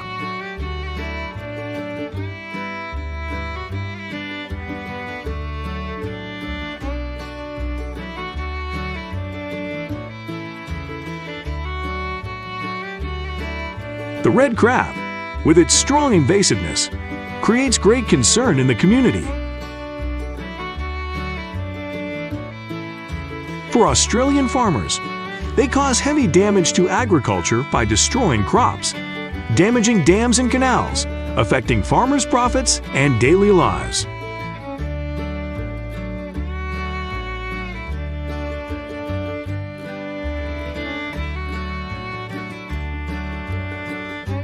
Environment red crabs not only limit their presence to agricultural areas, but also invade urban areas and even target sanitation facilities.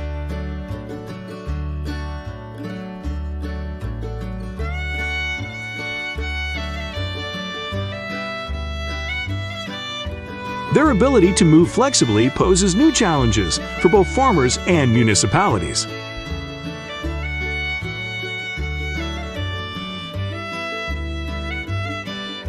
To minimize the impact of red crabs against risks from urban traffic measures, such as installing warning signs and organizing educational programs, is not only to support drivers, but also a joint effort of the community.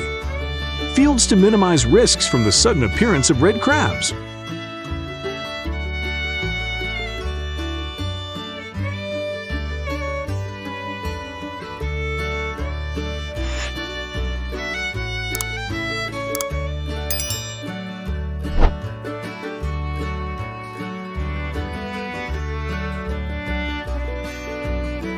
Farmers came up with a creative solution by building a bridge that is convenient for red crabs to move around. The bridge not only helps them easily cross the road, but also ensures safety for pedestrians.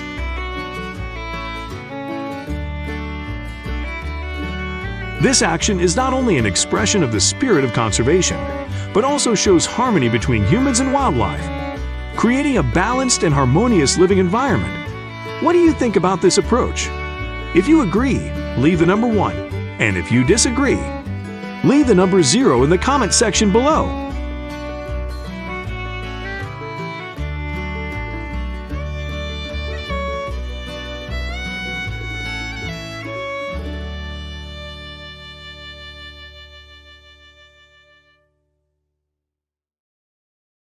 New statistics updated to early 2022 show that Australia owns about 20,000 beef farms, along with about 1,000 mixed farms producing both beef and sheep.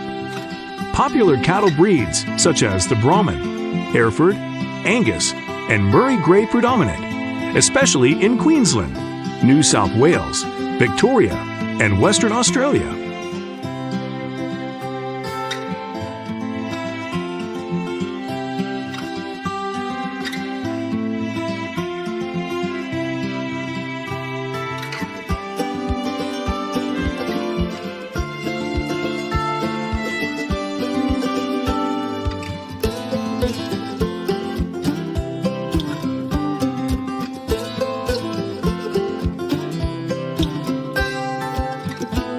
In this context, the important role of farmers stands out as they care for and nurture livestock.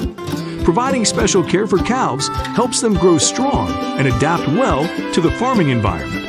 In recent years, the number of cows born in Australia has ranged from 9.5 to 9.8 million each year, with 45% born in Queensland.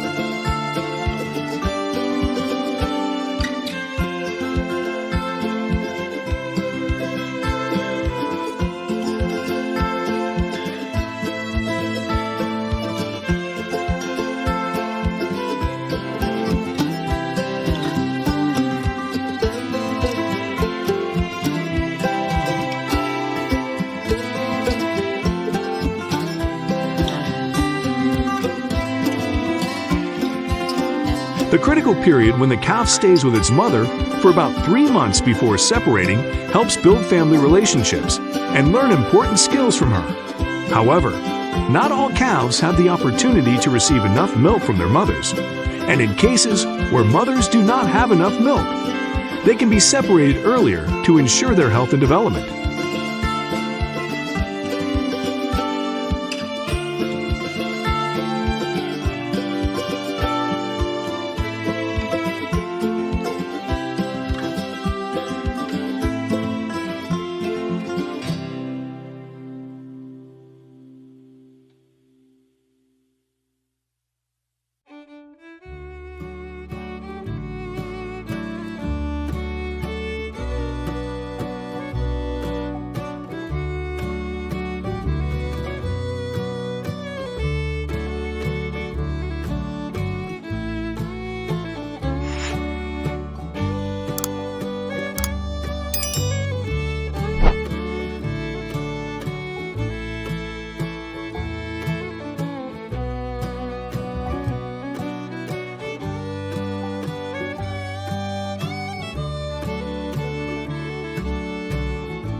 Enworld O'Moore's production system is an excellent example of combining innovation and tradition to improve beef quality.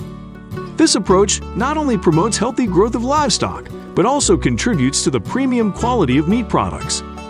The farm's top priority is the overall health of the herd, ensuring excellent hygiene and nutritional conditions to ensure comprehensive development.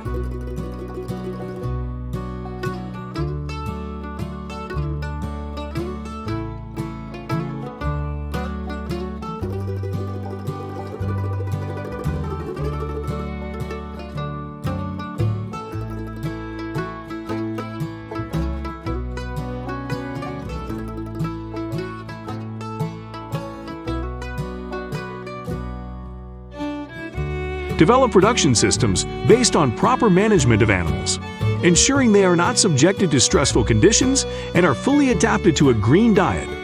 They carefully select the herd's diet, mainly hay, which becomes the main food source. Workers dedicatedly care for each calf, ensuring that the diet remains complete and balanced after the herd's long journeys.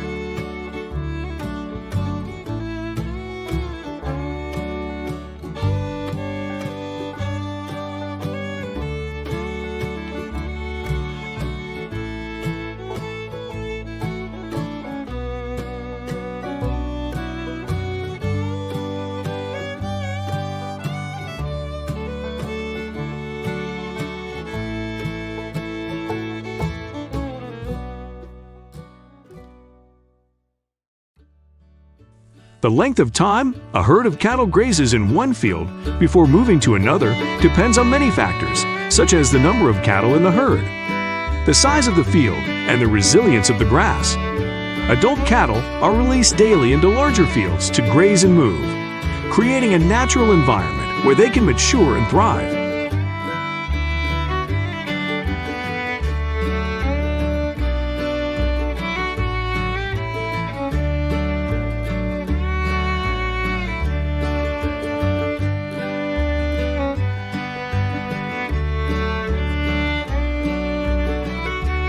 To manage the movement of livestock, especially a herd of several hundred animals, is not a simple task for farmers. In this case, livestock dogs are frequently used to assist farmers in moving a herd of livestock efficiently.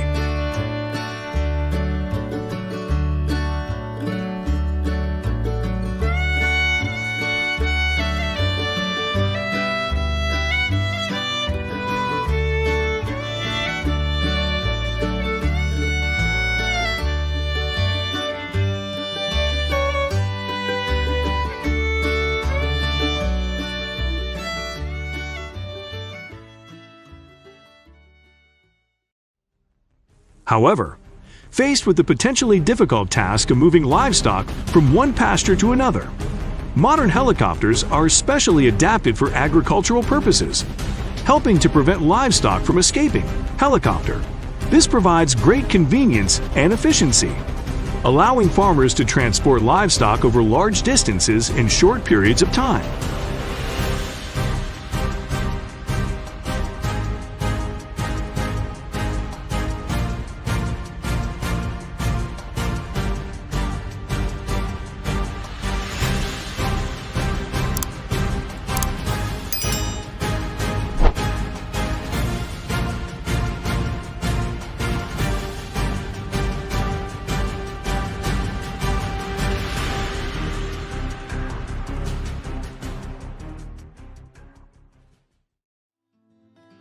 On Australian farms, there are up to 273,000 working dogs, especially on cattle farms.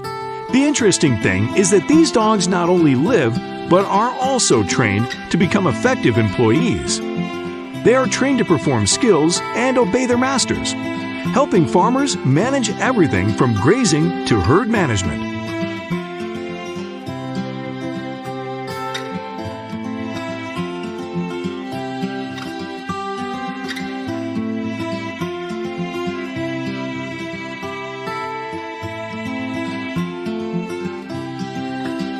Farmers not only pay attention to choosing and training dogs, but also buy them from places that have pre-trained them. This becomes an effective and practical solution, helping them save time and effort. That relieves great pressure on farmers who need to move hundreds of cattle from one area to another.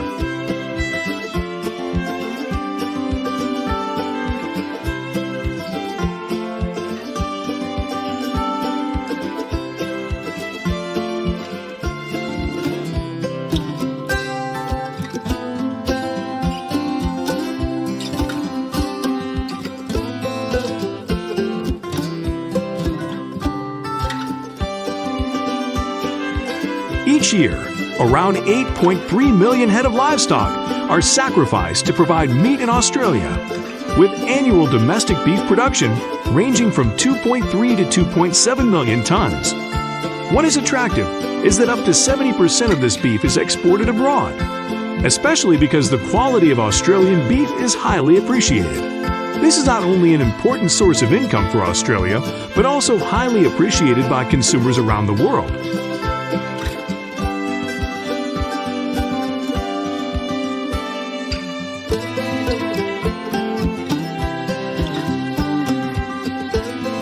In Australia, beef quality is highly appreciated by consumers around the world, especially since the majority of cattle are raised free range.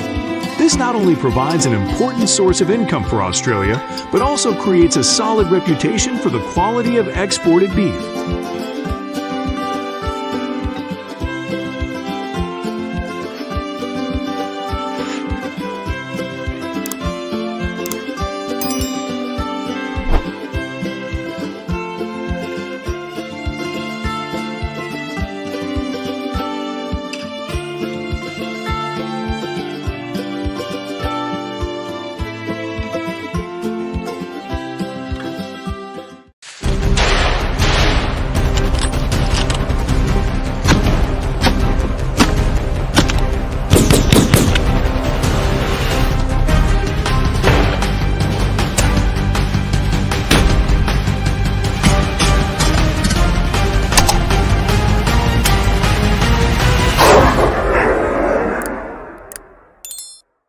In recent years, Japan has been witnessing a storm of wild boars spreading everywhere, from deep forests to vibrant entertainment areas. This is not just a simple problem of animal invasion, but also an unexpected challenge for the whole community.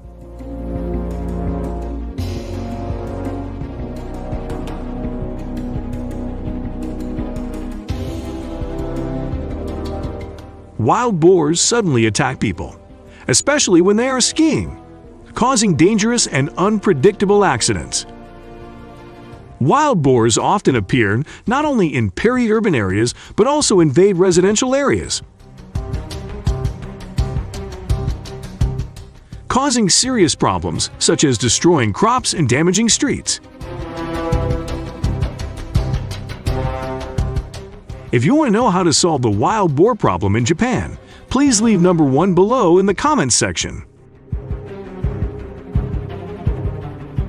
The main cause of this problem is population aging, leading to many rural areas being abandoned, creating favorable conditions for wild boars to reproduce rapidly.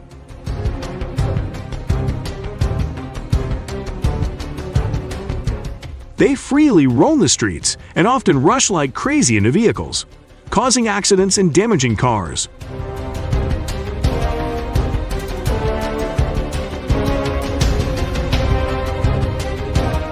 Wild boars also cause traffic congestion, create chaos in the neighborhood, and do not hesitate to attack police officers.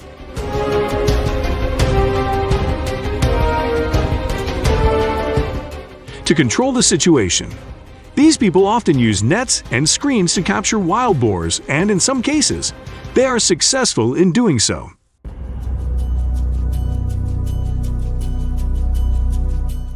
Not only that, wild boars also destroy crops, causing great economic loss to farmers. Faced with the serious problems that wild boars have caused, Japanese farmers are applying many measures to deal with wild boars, such as traps, guns, and hunting dogs. Wild boar foot trapping is an effective method to control wild boar numbers. This type of trap uses a strong metal clip to grip the boar's leg when they step on the bait. Strong clamping force will cause wild boars to be injured and unable to move, making it easier for trappers to approach and handle.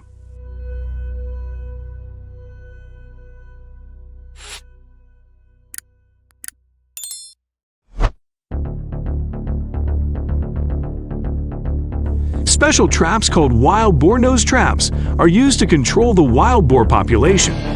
This type of trap uses a wire or steel cable attached to a sharp metal bar. When the wild boar steps on the rope, the metal bar will pierce the pig's nose, causing injury and panic.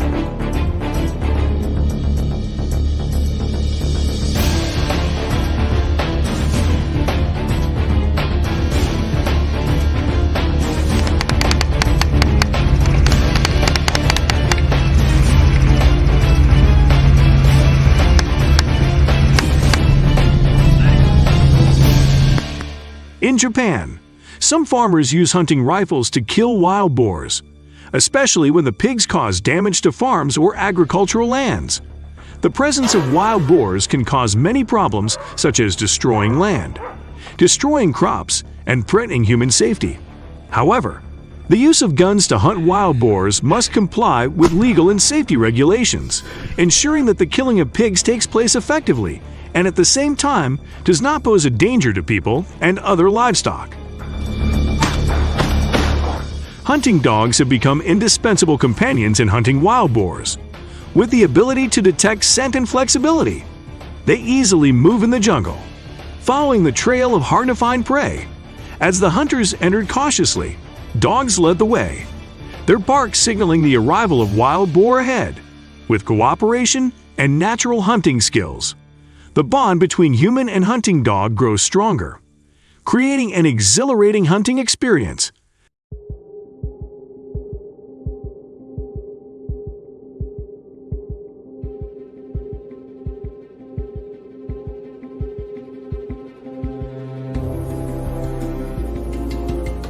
The use of cage traps to catch pigs in Japan is a popular method that has been used for a long time. Cage traps are usually made from natural materials such as bamboo, wood, or steel, and are designed to automatically close when the pig enters. When prey is caught in the trap, it activates a door mechanism that closes itself, keeping the pig in the trap until the hunter returns to collect it. This method is considered effective and does not cause damage or pain to the animal, and helps people control the number of wild pigs in a sustainable way.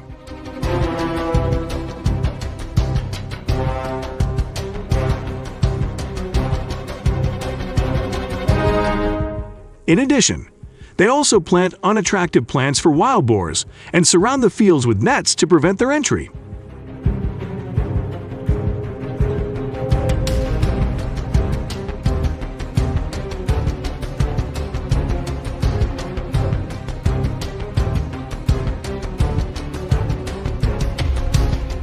Some other potential solutions include sterilizing wild boars, relocating them to safe areas, and increasing people's awareness of how to prevent wild boars.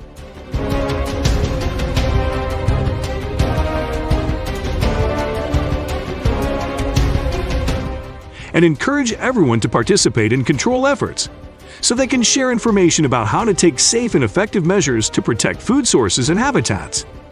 Please share your opinion below in the comments section or comment on the video if you consider wild boars to be a threat to people. If you disagree, leave a 0 in the comments section. Canada geese perform seasonal migrations. The migration cycle begins from their breeding grounds in North America. as they move to their wintering areas in the south in the fall and return in the spring. They often migrate in large flocks, up to thousands at a time.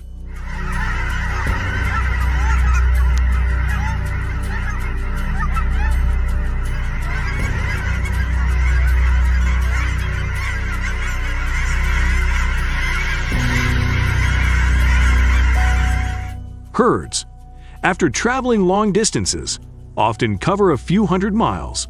In case of severe weather, they can also move to areas with more favorable living conditions.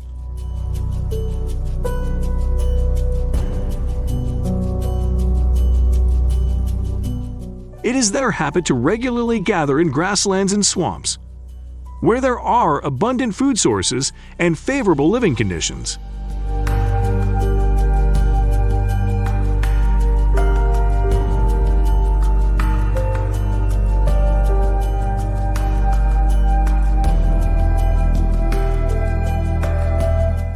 However, their presence on tree bark and leaves can reduce the tree's fertility, causing particularly serious impacts not only on young trees but also on mature trees. The negative impact of invasive geese not only affects biodiversity, but also reduces the natural regeneration capacity of the environment.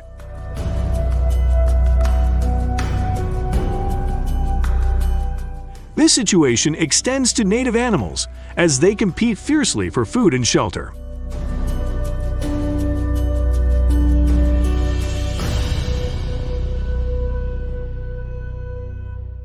This competition leads to the decline of native animals and creates a series of fluctuations in the ecological structure of the population.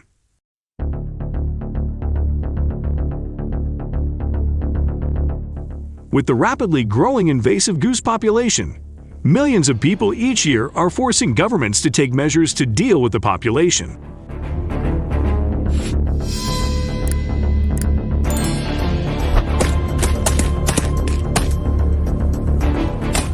Choosing a hunting location becomes an important part of carrying out these measures in the most effective way.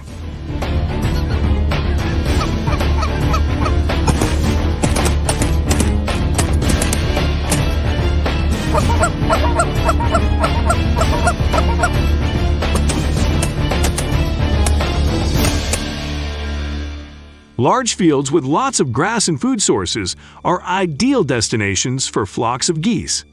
A popular tactic for hunting Canada geese is to use dummies, placing them high up so they can be easily seen from the air. This process usually takes place early in the morning, before the geese begin to appear.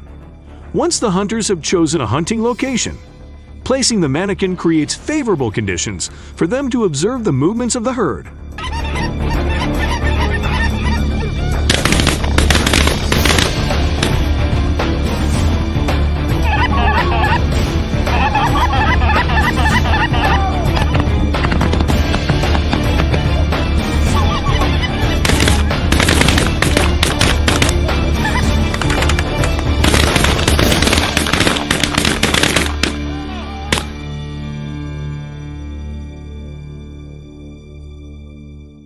Before starting the hunting process, the most important thing is to prepare all the necessary tools and skills.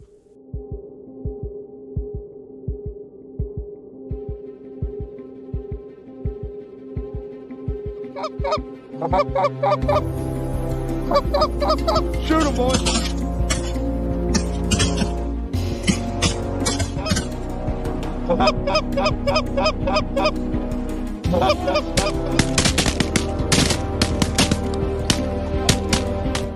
The most common handguns are ball-bearing, have 12 or 20 gauge barrels, and use lead bullets, which is a popular choice for this type of gun.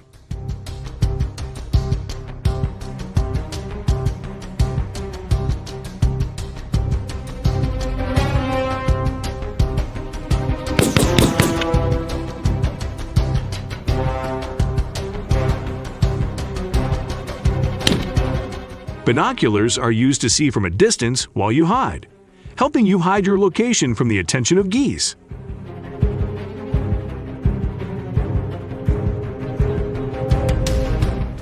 Hunting skills are the deciding factor in success or failure, especially when you face long distances. The ability to aim accurately is very important.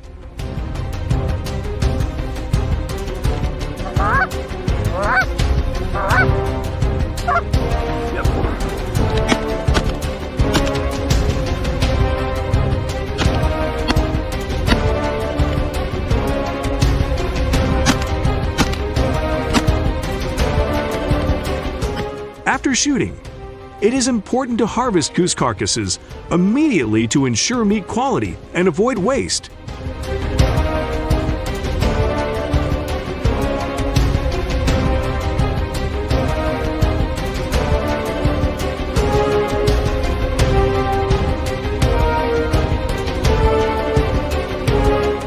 In compliance with local regulations and with a valid hunting license, marsh goose hunting is a popular activity in the United States. Canada geese are the most popular goose species hunted. Swamp goose hunting is quite similar to field goose hunting. However, it is necessary to choose goose models that can float in the water or be fixed with 3 branches. Establishing this acquisition model requires setting a time period when implementation remains uncertain.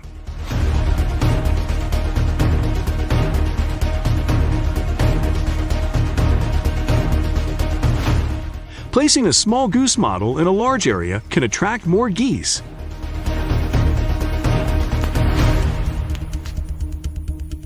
In swampy areas, you can only hide in areas with large trees or boats to wait for geese to hunt.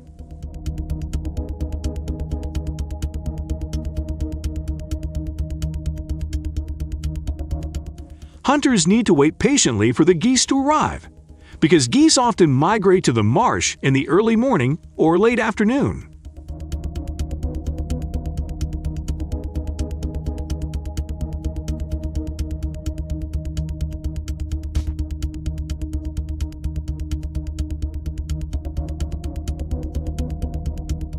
The hunter needs to shoot at the goose in a dangerous situation so that the goose immediately faints and falls.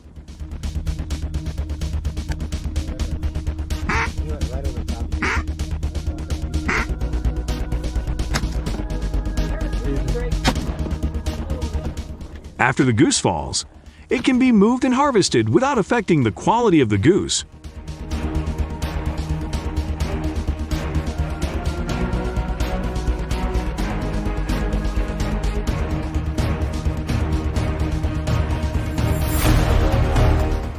To be able to control goose populations most effectively, it is necessary to know their behavior.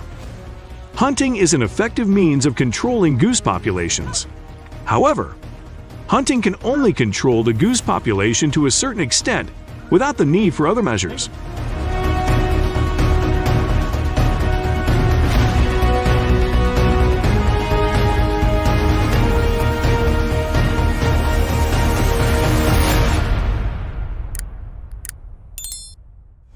Rabbit meat farms in the United States are mainly concentrated in warm climates, especially the states of California, Iowa, Oregon, and Pennsylvania. The way rabbits are raised on these farms is quite similar to modern chicken farming models, often done in the AE cage system, with the cage floor not covered.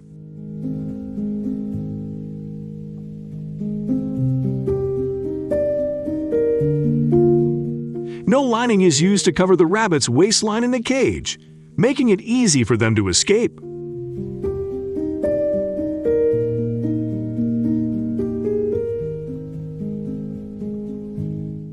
Rabbit food is very diverse, from green vegetables and fruits to concentrated foods and supplements. Most foods provide vitamins, fiber, and minerals, such as corn, wheat, and oats, ensuring your rabbit has enough energy.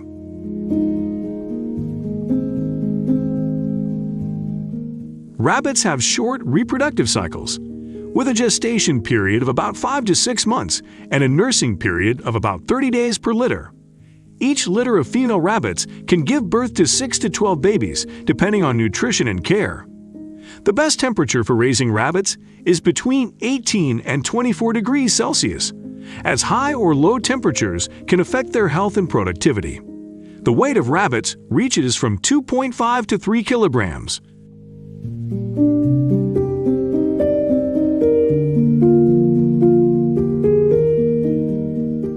Approximately 5 kilograms of rabbit meat can be harvested depending on market demand in Europe.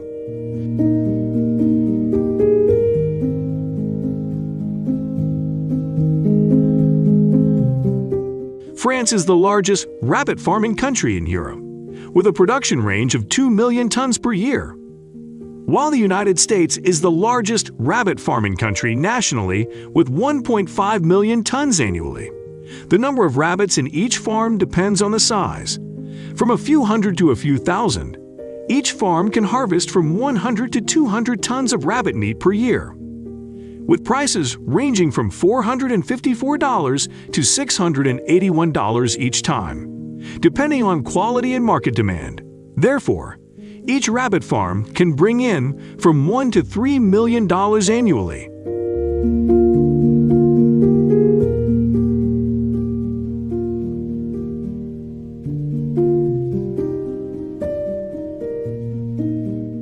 However, there are still many people who do not like this type of meat. First of all, the unique taste of rabbit meat makes many people not choose to eat it.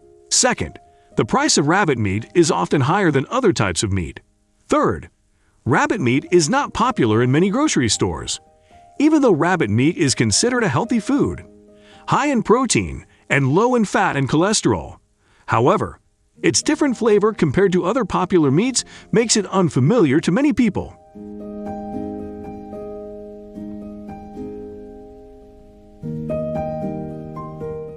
Regarding enjoying rabbit meat, what do you think? I think you will like it very much. Processing rabbit meat in the United States is a fairly complex process, starting when the rabbit is transported to the meat plant. Rabbits are usually transported by truck or container, ensuring safety during transportation. Before processing begins, rabbits must undergo quality control factors such as weight, age, health, and meat quality being carefully assessed. Processing then continues with the separation of the skin. Rabbit skins are not only discarded, but are also used to make leather goods as display items.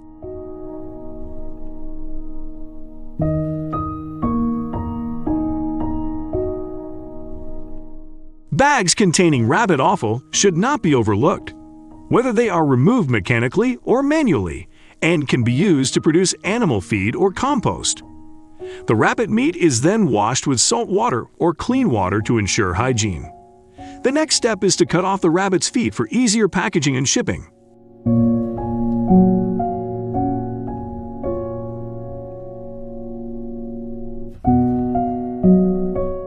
Rabbit stew is one of the traditional dishes in America. It is not only delicious, but also brings warmth to cold days. Simply prepared from stewed rabbit meat with vegetables such as carrots, potatoes, and onions. This dish not only brings delicious flavor, but also retains American tradition.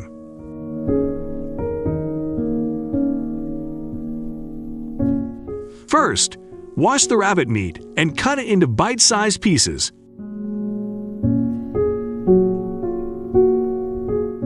Carrots, potatoes, onions, garlic, and celery are also prepared.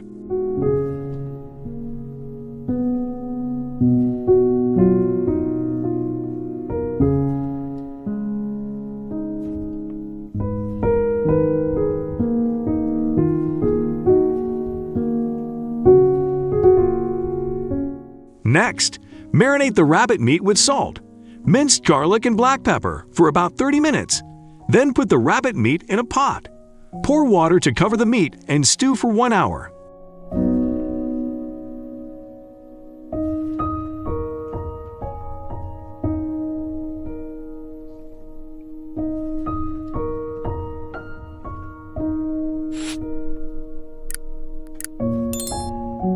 Add carrots, potatoes, onions, and celery to the pot and continue to simmer for another 30 minutes.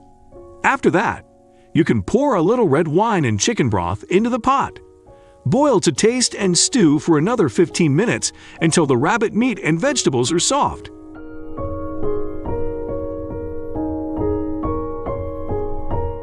Finally, Scoop the rabbit stew into a bowl and enjoy while it's still hot.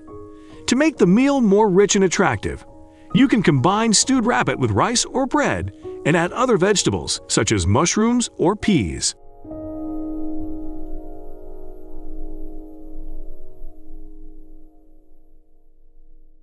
Do you know about the Formosan squirrel? If so, please leave number 2 in the comments section. Formosan squirrels, also known as Taiwanese squirrels, are exotic animals that cause a lot of damage to the Japanese ecosystem. They were introduced to Japan in the early 20th century and are now proliferating in many areas, especially in Kamakura City. Formosan squirrels are omnivores. They can consume a variety of foods, from seeds, fruits, insects to even tree bark.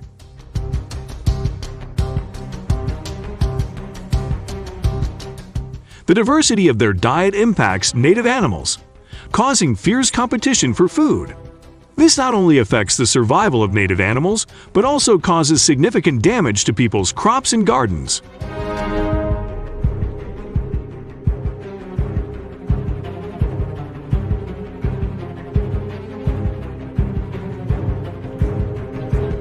Formosan squirrels are one of the main causes of the population decline of Japan's native bird species. They eat eggs and young birds, making it difficult for these birds to reproduce and develop.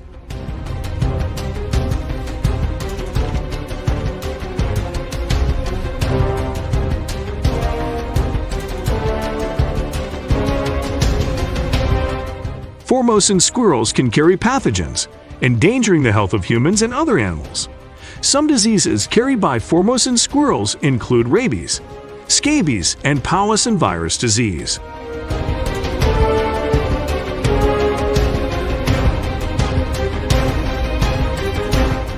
The Japanese government has implemented many measures to control the Formosan squirrel population. In particular, hunting is considered the most effective measure to reduce the number of Formosan squirrels.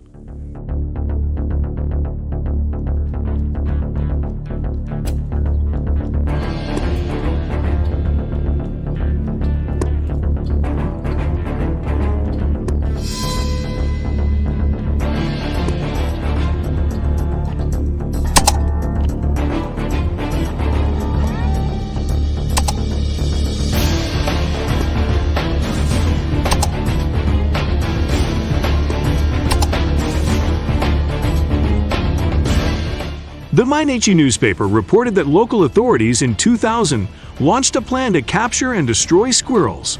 Still, squirrel numbers continue to increase, reaching an estimated high of 1,571 squirrels in 2018.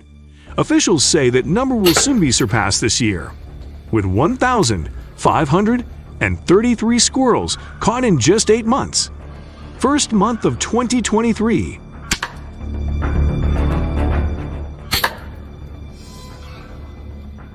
In addition, they also use traps to capture Formosan squirrels alive and relocate them to other areas, helping to limit the spread of this animal.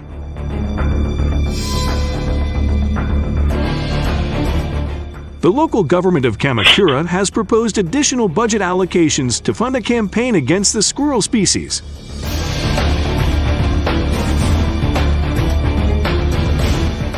Including providing local residents with trap cages and posting signs requesting tourists not to feed animals.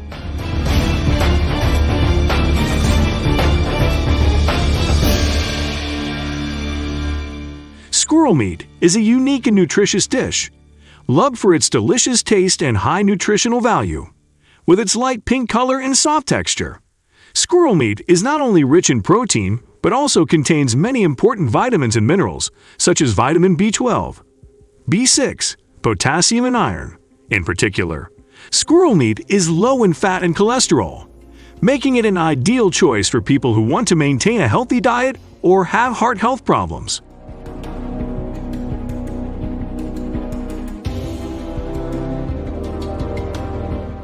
Have you ever tried this squirrel meat dish? Please share your opinion in the comments section below. Bear hunting in Japan is a traditional and strictly regulated activity, with the hunting season defined from November to February of the following year. However, the specific time may vary depending on the locality and bear species. To participate in this activity, hunters must have a valid license issued by local authorities.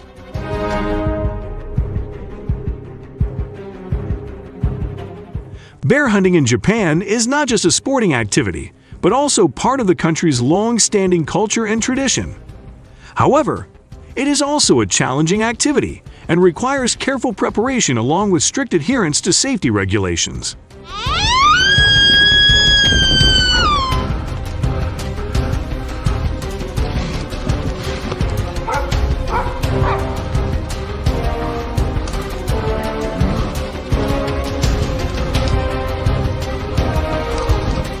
Rifles, bows and spears are common tools that hunters use to hunt bears in Japan.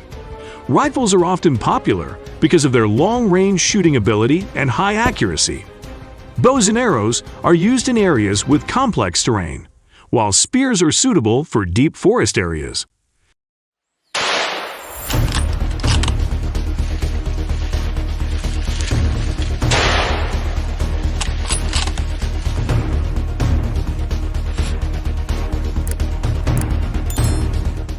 Hunting and wading are the two main methods favored by hunters.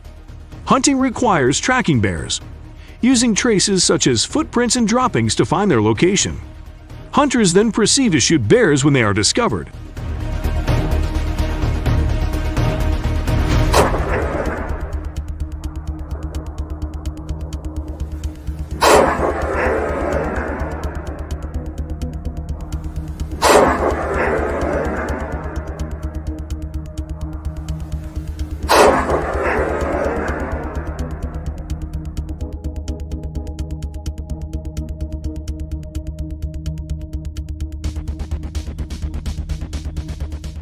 Meanwhile, standby hunters often place bait in places, where bears often appear and wait for them to approach the bait before making a shot. This method requires patience and skill to choose the most effective location and approach.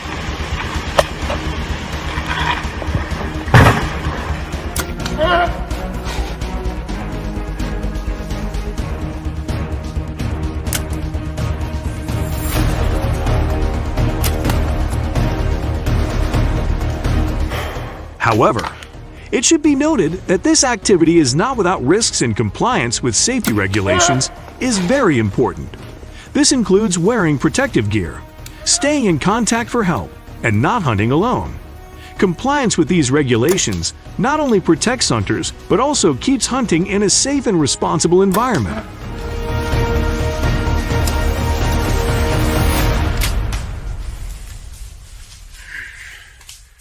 Meanwhile, the debate over bear hunting continues, but this diverse perspective is part of a broader scrutiny of striking a balance between environmental conservation and human needs. Bear hunting in Japan is not just about catching prey, but also about respecting and protecting the natural environment.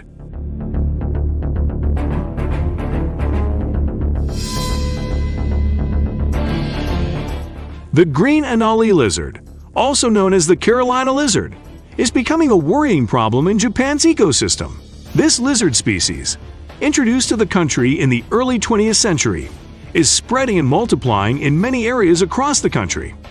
Their uncontrolled increase is creating a new challenge in protecting Japan's biodiversity.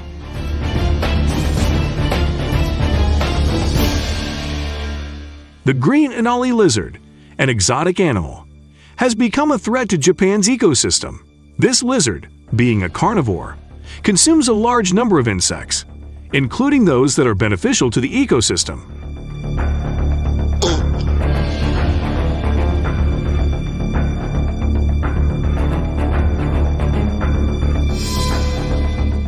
Competition between green anole lizards and native lizards, especially tokay lizards, is fierce over food and habitat.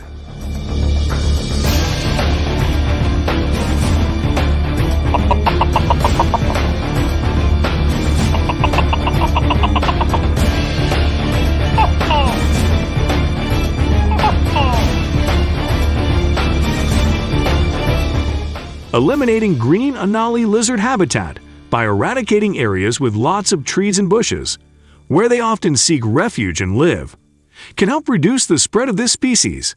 By eliminating habitat sites, we can reduce the opportunity for green anole lizards to expand their territory and harm native species.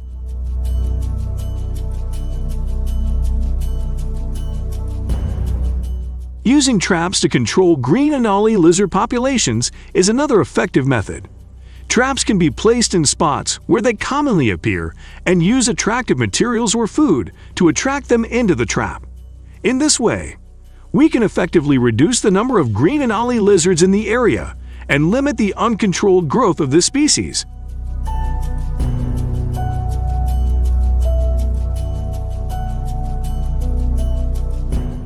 In Japan, the problem of alien monkeys is emerging as a significant challenge.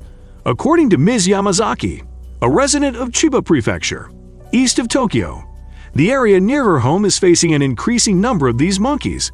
These monkeys often escape from zoos or wildlife parks, then interbreed with local monkey populations, causing genetic and behavioral variation in local monkeys. The consequences of this crossbreeding can cause many negative problems. The first is biodiversity loss, as hybrid monkey populations compete with native monkey species, leading to a decline in their numbers.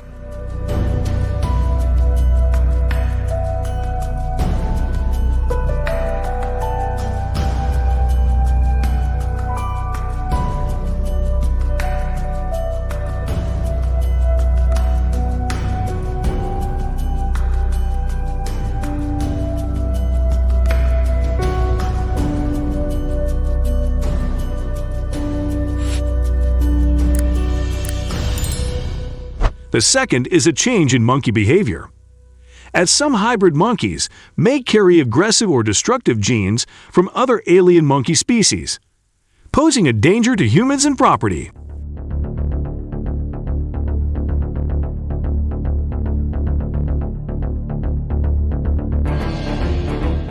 Finally, imbalances in local ecosystems may also occur, as changes in the monkey's genetics and behavior may affect the relationships between them and other flora and fauna.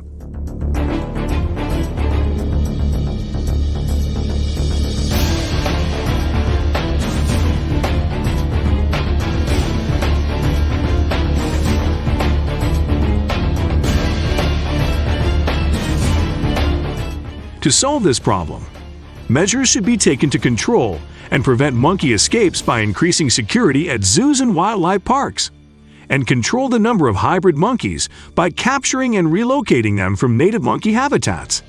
Everyone needs to raise community awareness about the harmful effects of hybrid monkeys and how to prevent them.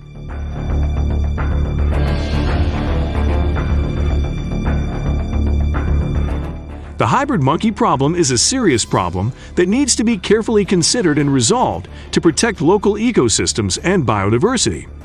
Research and control measures are being deployed to deal with this situation, and community cooperation is key in this process. Let's contribute together to protect the ecosystem by solving the hybrid monkey problem.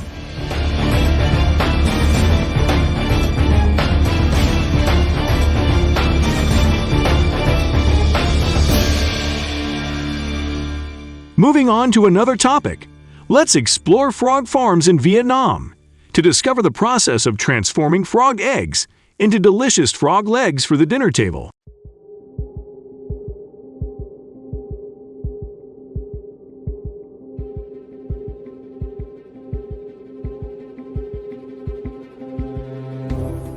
The mating process involves injecting female and male frogs with an aphrodisiac to stimulate mating.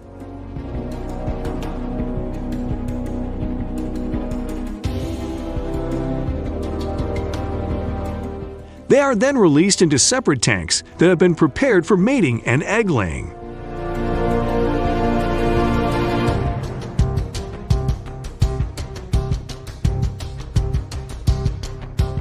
Frogs begin the mating process by emitting unique sounds to attract partner frogs.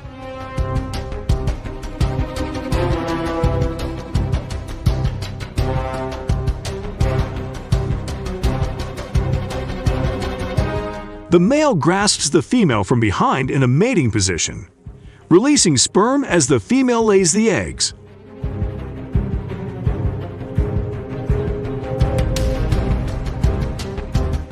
On average, it takes 1 to 3 weeks for frog eggs to hatch into larvae, water animals with gills.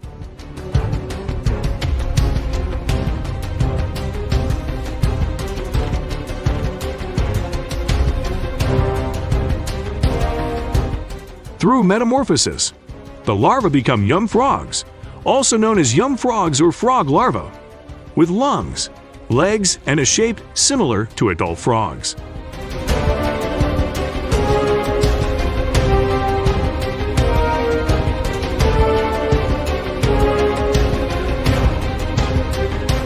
In the frog farming process, farmers must separate young frogs into different tanks or areas to manage growth, monitor health, prevent overcrowding, and provide optimal conditions for growth.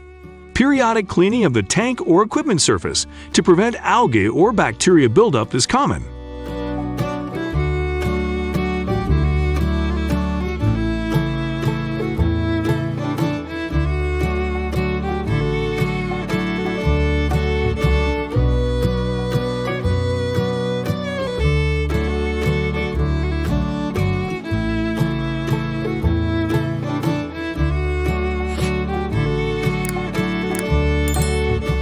Commercial frog foods often use high-quality ingredients to ensure optimal nutrition.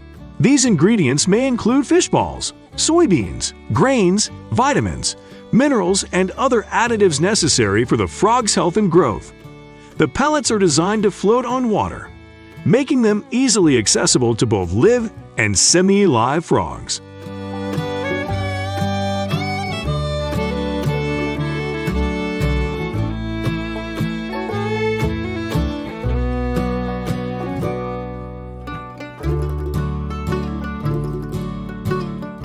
Harvesting frogs usually occurs when they reach the desired size or stage of development. Frogs are caught and placed in mesh bags, each bag containing about 15 to 20 kilograms of frogs. Let's follow the process of catching frogs and the satisfaction of farmers during the harvest process. Besides Vietnam, frogs are also raised in France, Indonesia, Thailand, America, and especially China. In the United States, frogs are raised on a small scale and are often used for research purposes.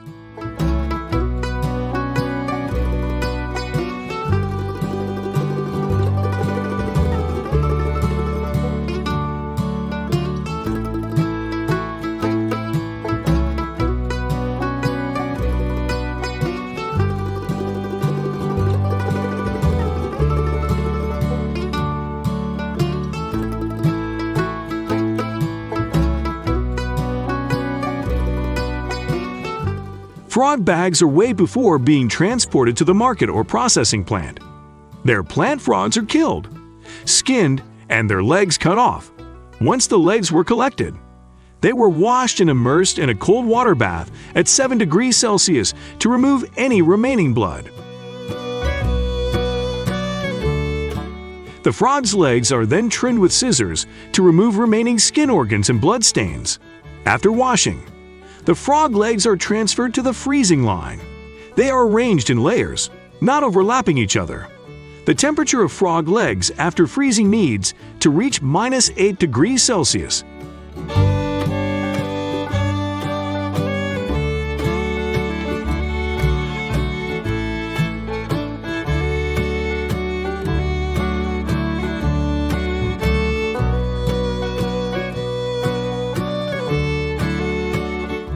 Finally, the frog legs are packaged according to the weight required by the customer.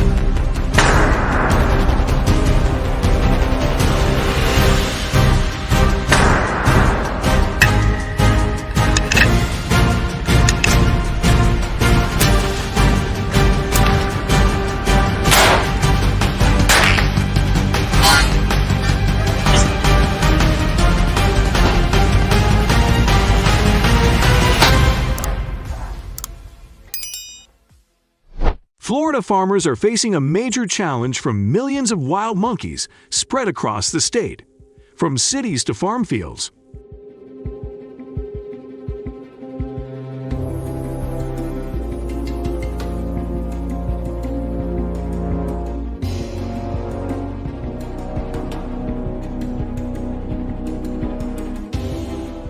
Their invasion not only causes heavy damage to agriculture, but also threatens community safety, as they attack people on the streets and pose serious risks.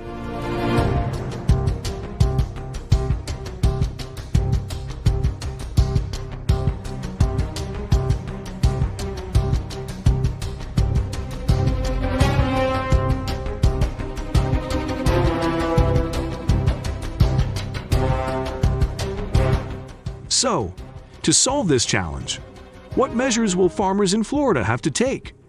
Leave number 1 in the comments if you are ready to join me in exploring creative and engaging solutions. Florida's agricultural industry is suffering an estimated loss of up to $75 million annually due to wild monkey attacks.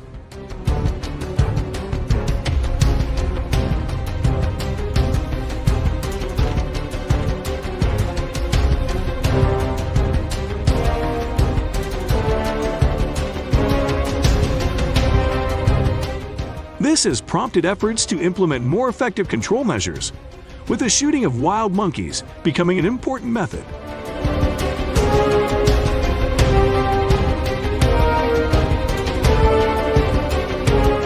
Farmers in Florida have implemented a series of measures to reduce encroachment and damage caused by wild monkeys. This solution includes the use of hunting equipment, including the cooperation of licensed hunters. Although shooting wild monkeys may be a controversial method for farmers and local communities, it is a necessary measure to maintain the balance between humans and the growing wildlife.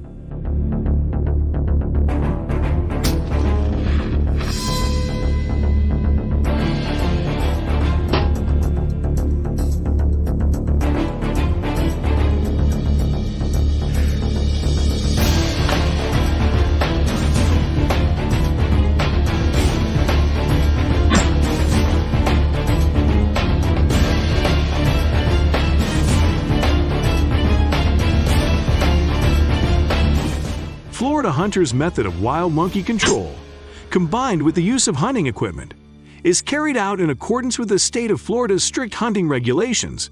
Hunters can even use fruit to attract monkeys, increasing their chances of catching them.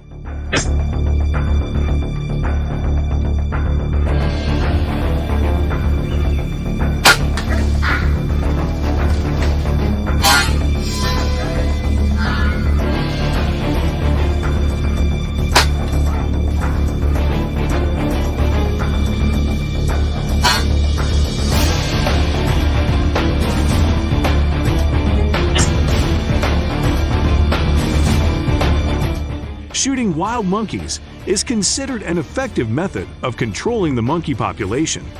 With about 10,000 wild monkeys shot each year according to data from the Florida Department of Natural Resources and Environment.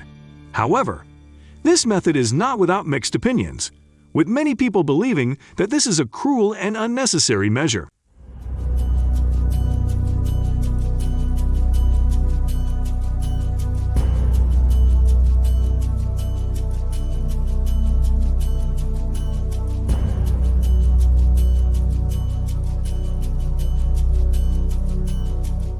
This method is controversial mainly because it touches on ethical aspects. Some people believe that, considering the intelligence and emotions of wild monkeys, shooting them is not humane. However, supporters of the measure emphasize the need to minimize the damage caused by monkey populations to agriculture and local communities. Both of these views create a debate about how to approach this issue. If you agree with this method, leave comment number 2. Otherwise, leave comment number 0.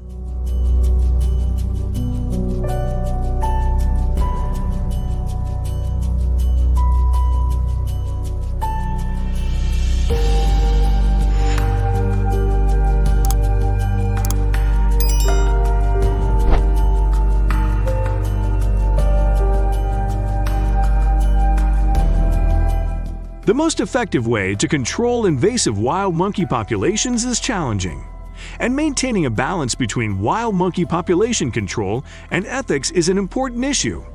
Although shooting wild monkeys is a commonly used method, it is ethically controversial.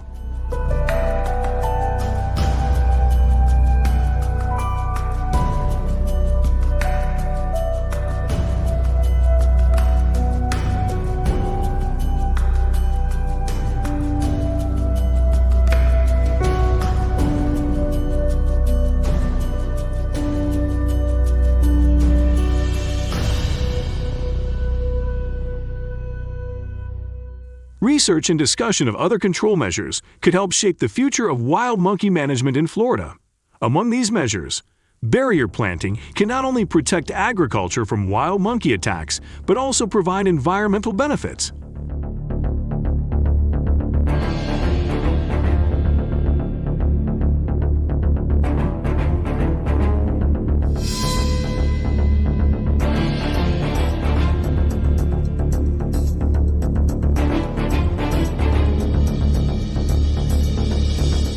Plants such as cacti with their thorny appearance, eucalyptus with its unpleasant fragrance, and verbena with its hard leaves are said to prevent the entry of wild monkeys.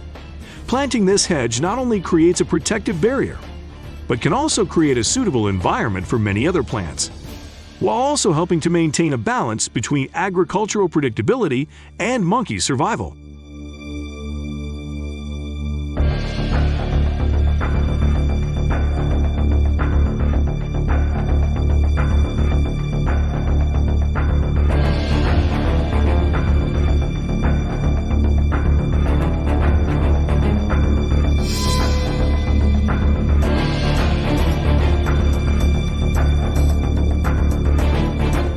This is an example of how people and communities can seek natural solutions to complex problems in agriculture and environmental protection, while also making smart choices about their use. Use trees to achieve this goal.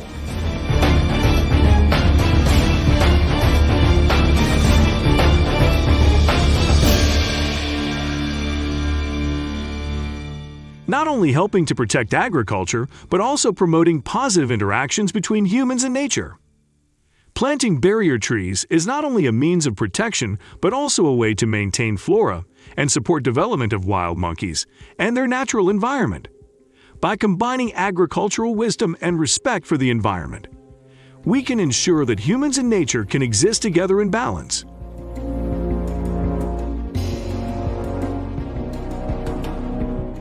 We can respond to challenges without destroying the natural environment and other animals, while creating a stable balance.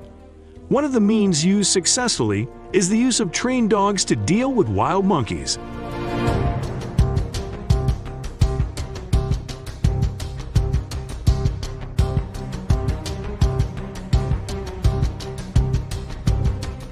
Dogs are trained worldwide to perform a variety of tasks, and their use to attack monkeys has been successful in several locations around the world. They are capable of attacking and chasing monkeys out of fields and urban areas.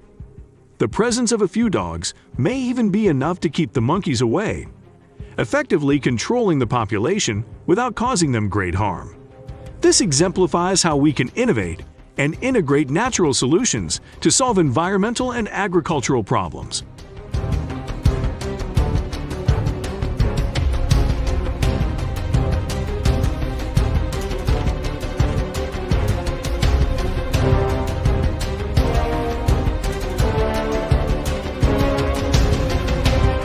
Using dogs to attack monkeys not only helps protect agriculture and the environment, but is also an example of how humans can find creative solutions to the challenges of managing wildlife and maintain balance in nature.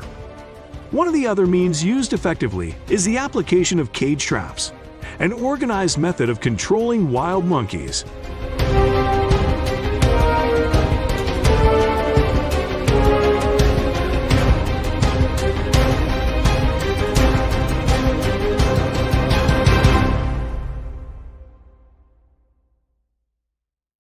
Types of cage traps include woven traps, box traps, and burrow traps.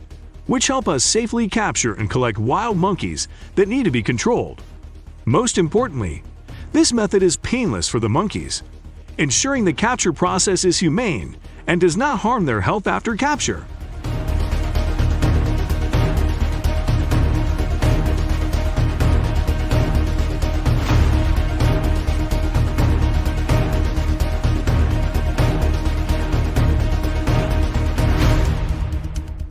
Once captured, the process of caring for wild monkeys becomes important.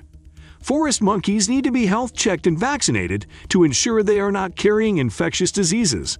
At the same time, providing food and habitat similar to their natural environment is important to ensure they have a healthy and happy life.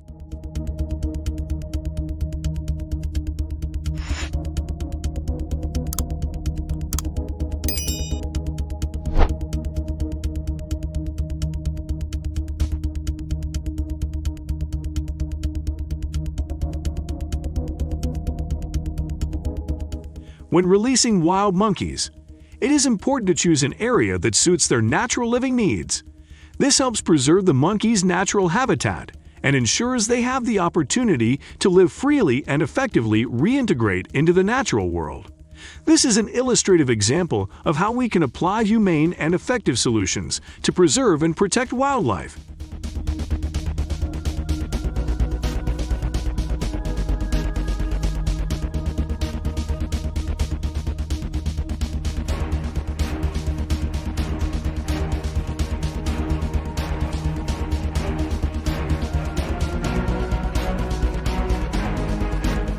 The wild monkey population is not only an issue confined to a specific area, but is also a collective responsibility of the entire community. Safeguarding our shared habitat and ensuring social well-being are crucial goals. Have you ever encountered a wild monkey before? If so, what measures have you taken to address this situation? Please share your opinions and experiences to collaboratively explore appropriate solutions. Let's create a balance between humans and wild monkeys, allowing all living beings to coexist harmoniously in the same habitat.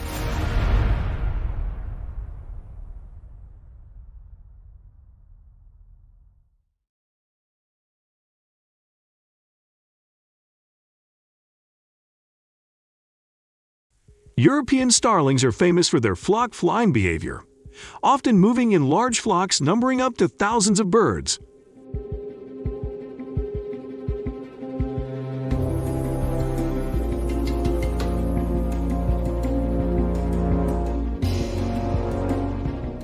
Migrating birds often follow a seasonal pattern, heading south in winter and returning north in summer.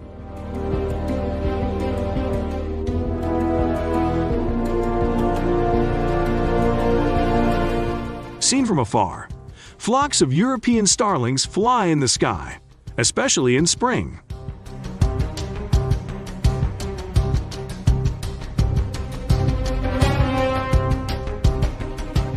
They fall onto the fields when crops begin to flower and bear fruit. It is possible that newly harvested fields are also their migration targets.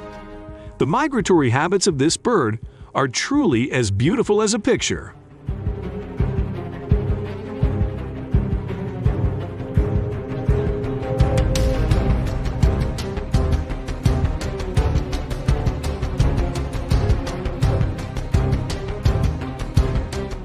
However, European starlings pose a significant threat to agricultural lands in the United States.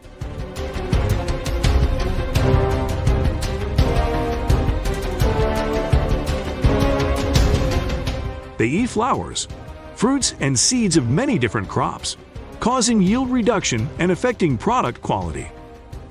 Estimates suggest that European starlings cause about $1 billion in damage each year to agriculture in the United States, not just limited to field crops.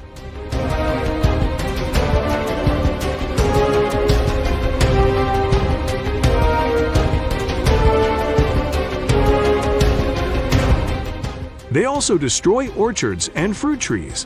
Their insatiable appetite leads to reduced fruit yield and quality. The industry in the United States loses about $100 million each year due to invasive birds.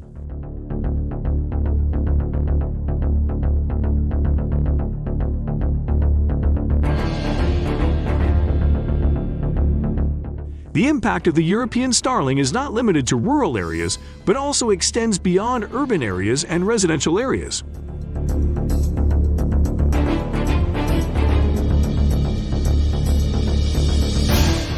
They often form large flocks, causing noise pollution and disturbing the habitat.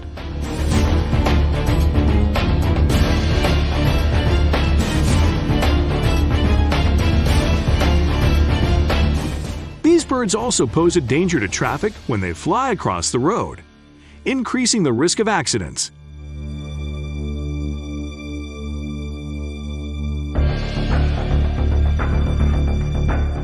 At night, they often gather on large trees along the road, making vehicles dirty and difficult due to their waste. European starlings cause damage to about 2 million vehicles each year in the United States, damaging windshields, headlights, and paint. The average repair cost for a car damaged by a European starling is about $1,000.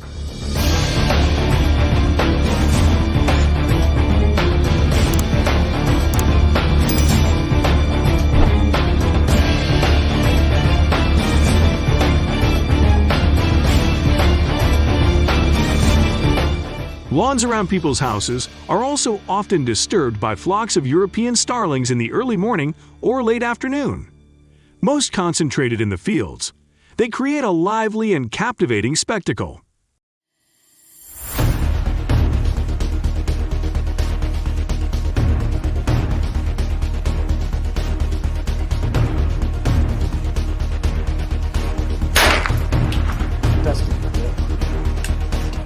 Hunting European starlings during the day on open ground is a true art, requiring skill and patience. Hunters must use hunting tools and combine them with devices that emit the sounds of European starlings to attract them closer. Talented hunters will place themselves among foliage or trees, waiting with exceptional patience. When flocks of European starlings approached, they would target and use techniques to take down each of them. These people are not just ordinary hunters, but they are also passionate artisans, knowledgeable about the biology and behavior of this bird.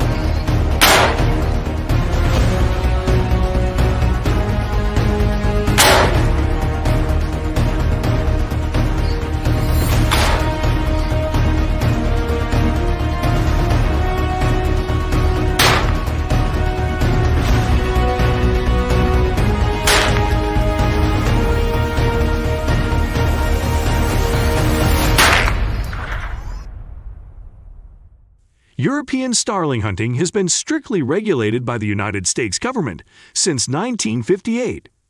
These regulations not only require hunters to have a valid license, but also require them to comply with all regulations, safety guidelines, with particular attention to the use of smaller caliber ammunition to minimize impact on other bird species and maintain balance in the ecosystem. This helps to achieve optimal efficiency in hunting. Hunters need to carefully choose a suitable hiding location.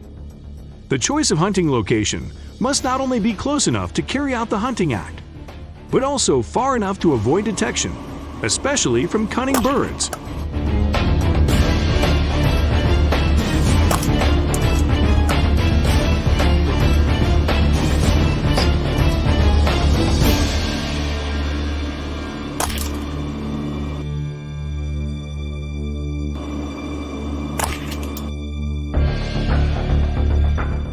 During hunting, each hunter can catch from 50 to 100 European starlings per day, depending on their personal technique and experience.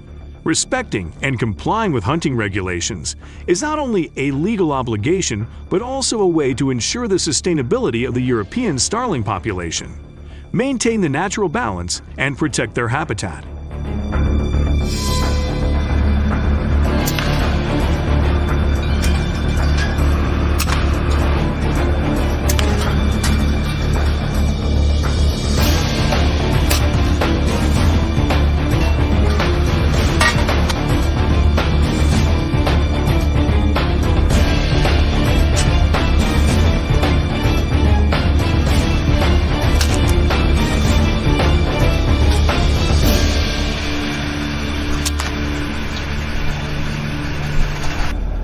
Carrying out European starling hunting at night can be more effective than hunting during the day. During this time, they often seek refuge and rest in the nooks and crannies of farm buildings, making them more vulnerable to hunting than when they are active during the day. Using spotlights to illuminate farm structures when birds appear can startle them and make them easier targets for predators. According to a study published in the Journal of Wildlife Management, 50% more European starlings are hunted at night than during the day.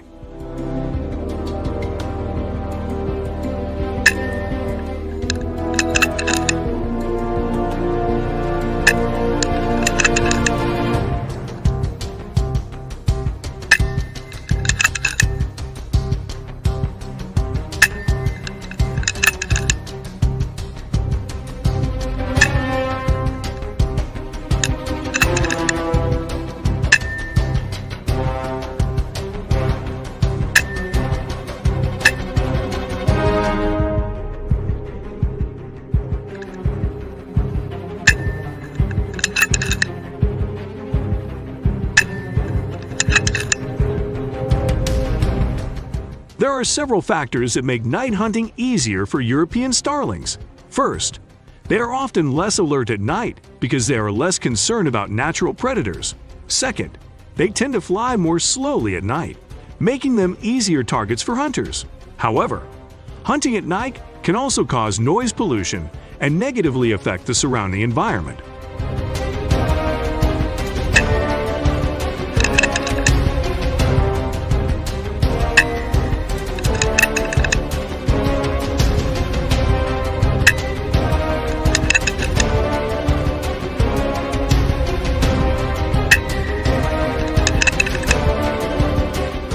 While the effectiveness of hunting at night is clear, it is important for hunters to prioritize safety and minimize potential environmental impact.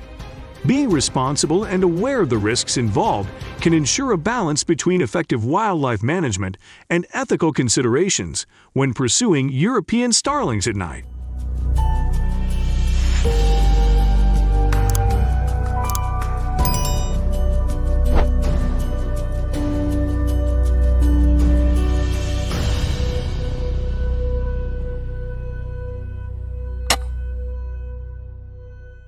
Wild pigs are becoming a serious problem, plotting invasions and ready to attack, causing damage to crops and threatening other animal species. So, how can we prevent these attacks? Let's watch the video below to find out.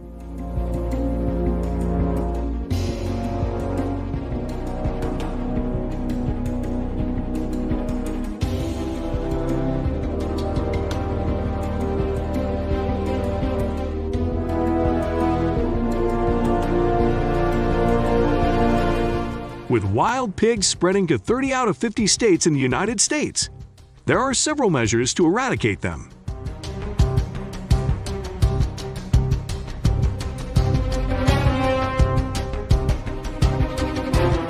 The use of firearms is often considered the most effective method. However, if you want to hunt pigs from distance, a short-range firearm may be the best option for you.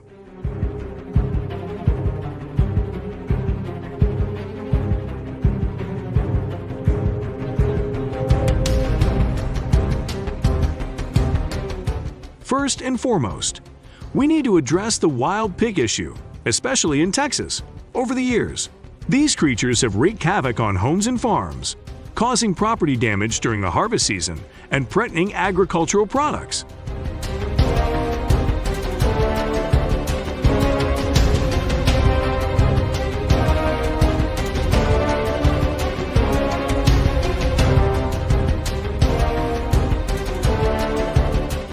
This is evident through the widespread destruction they cause to the ecosystem, especially in Texas. Fortunately, the state's policies have made pig eradication relatively straightforward in Texas.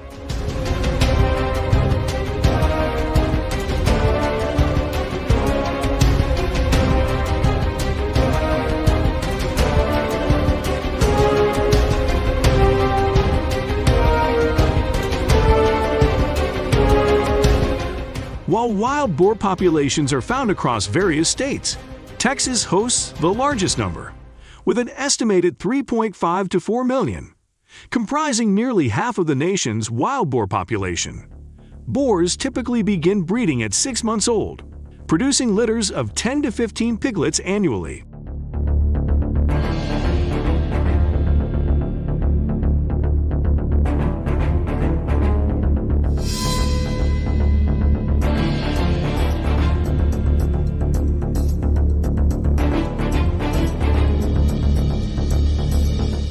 Animal-related agricultural losses amount to roughly $2.7 billion annually.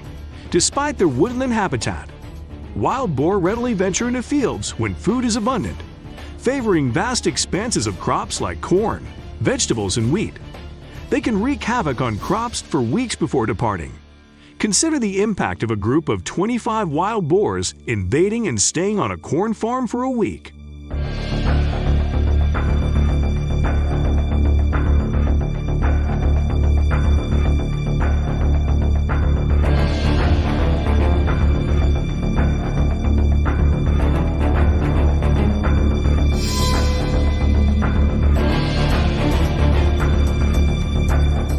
Considered highly detrimental invasive species, wild boars are often targeted for hunting and trapping without limits in most U.S. states to mitigate their impact on agriculture.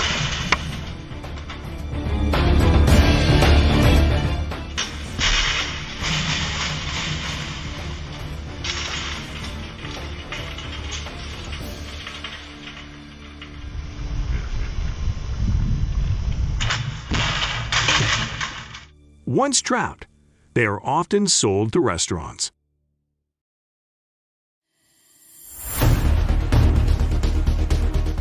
Approximately 3 million wild boars are harvested annually, yet their reproductive capabilities and adaptability ensure their persistence. Many farmers, accustomed to wild boar meat, dispose of carcasses without retrieval.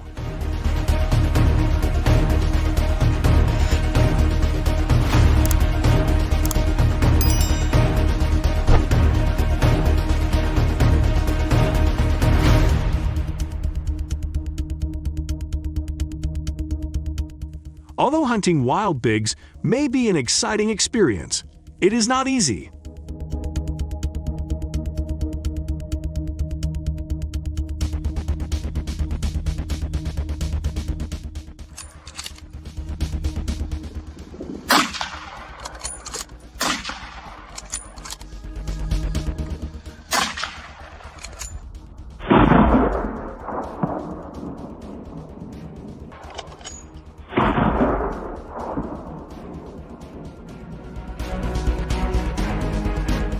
Hunting wild pigs requires careful consideration.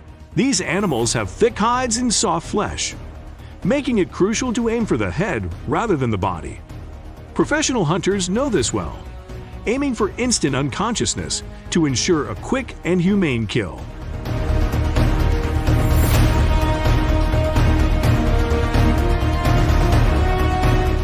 If you are not an experienced hunter, cooperation is crucial.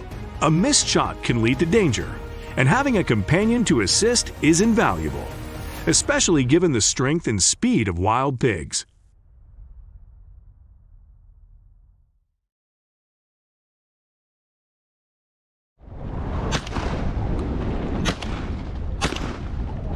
Yeah, right way.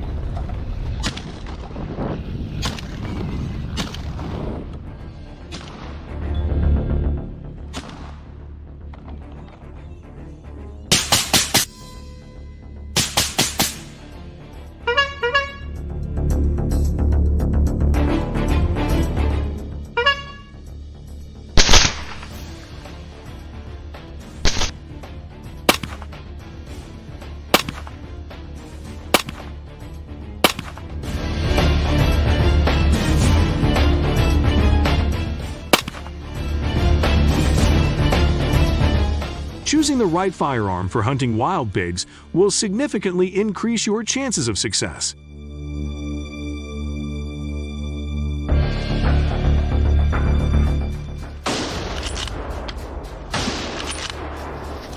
Whether it's tracking them from a helicopter or using hunting dogs to track them, there are many methods to increase your chances of success.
These creatures are elusive and challenging to target.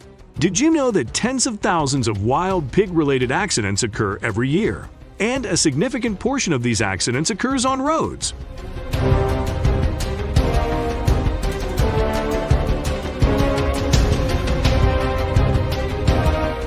Wild pigs pose a significant threat to farmers and breeders, affecting their ability to farm and raise livestock effectively.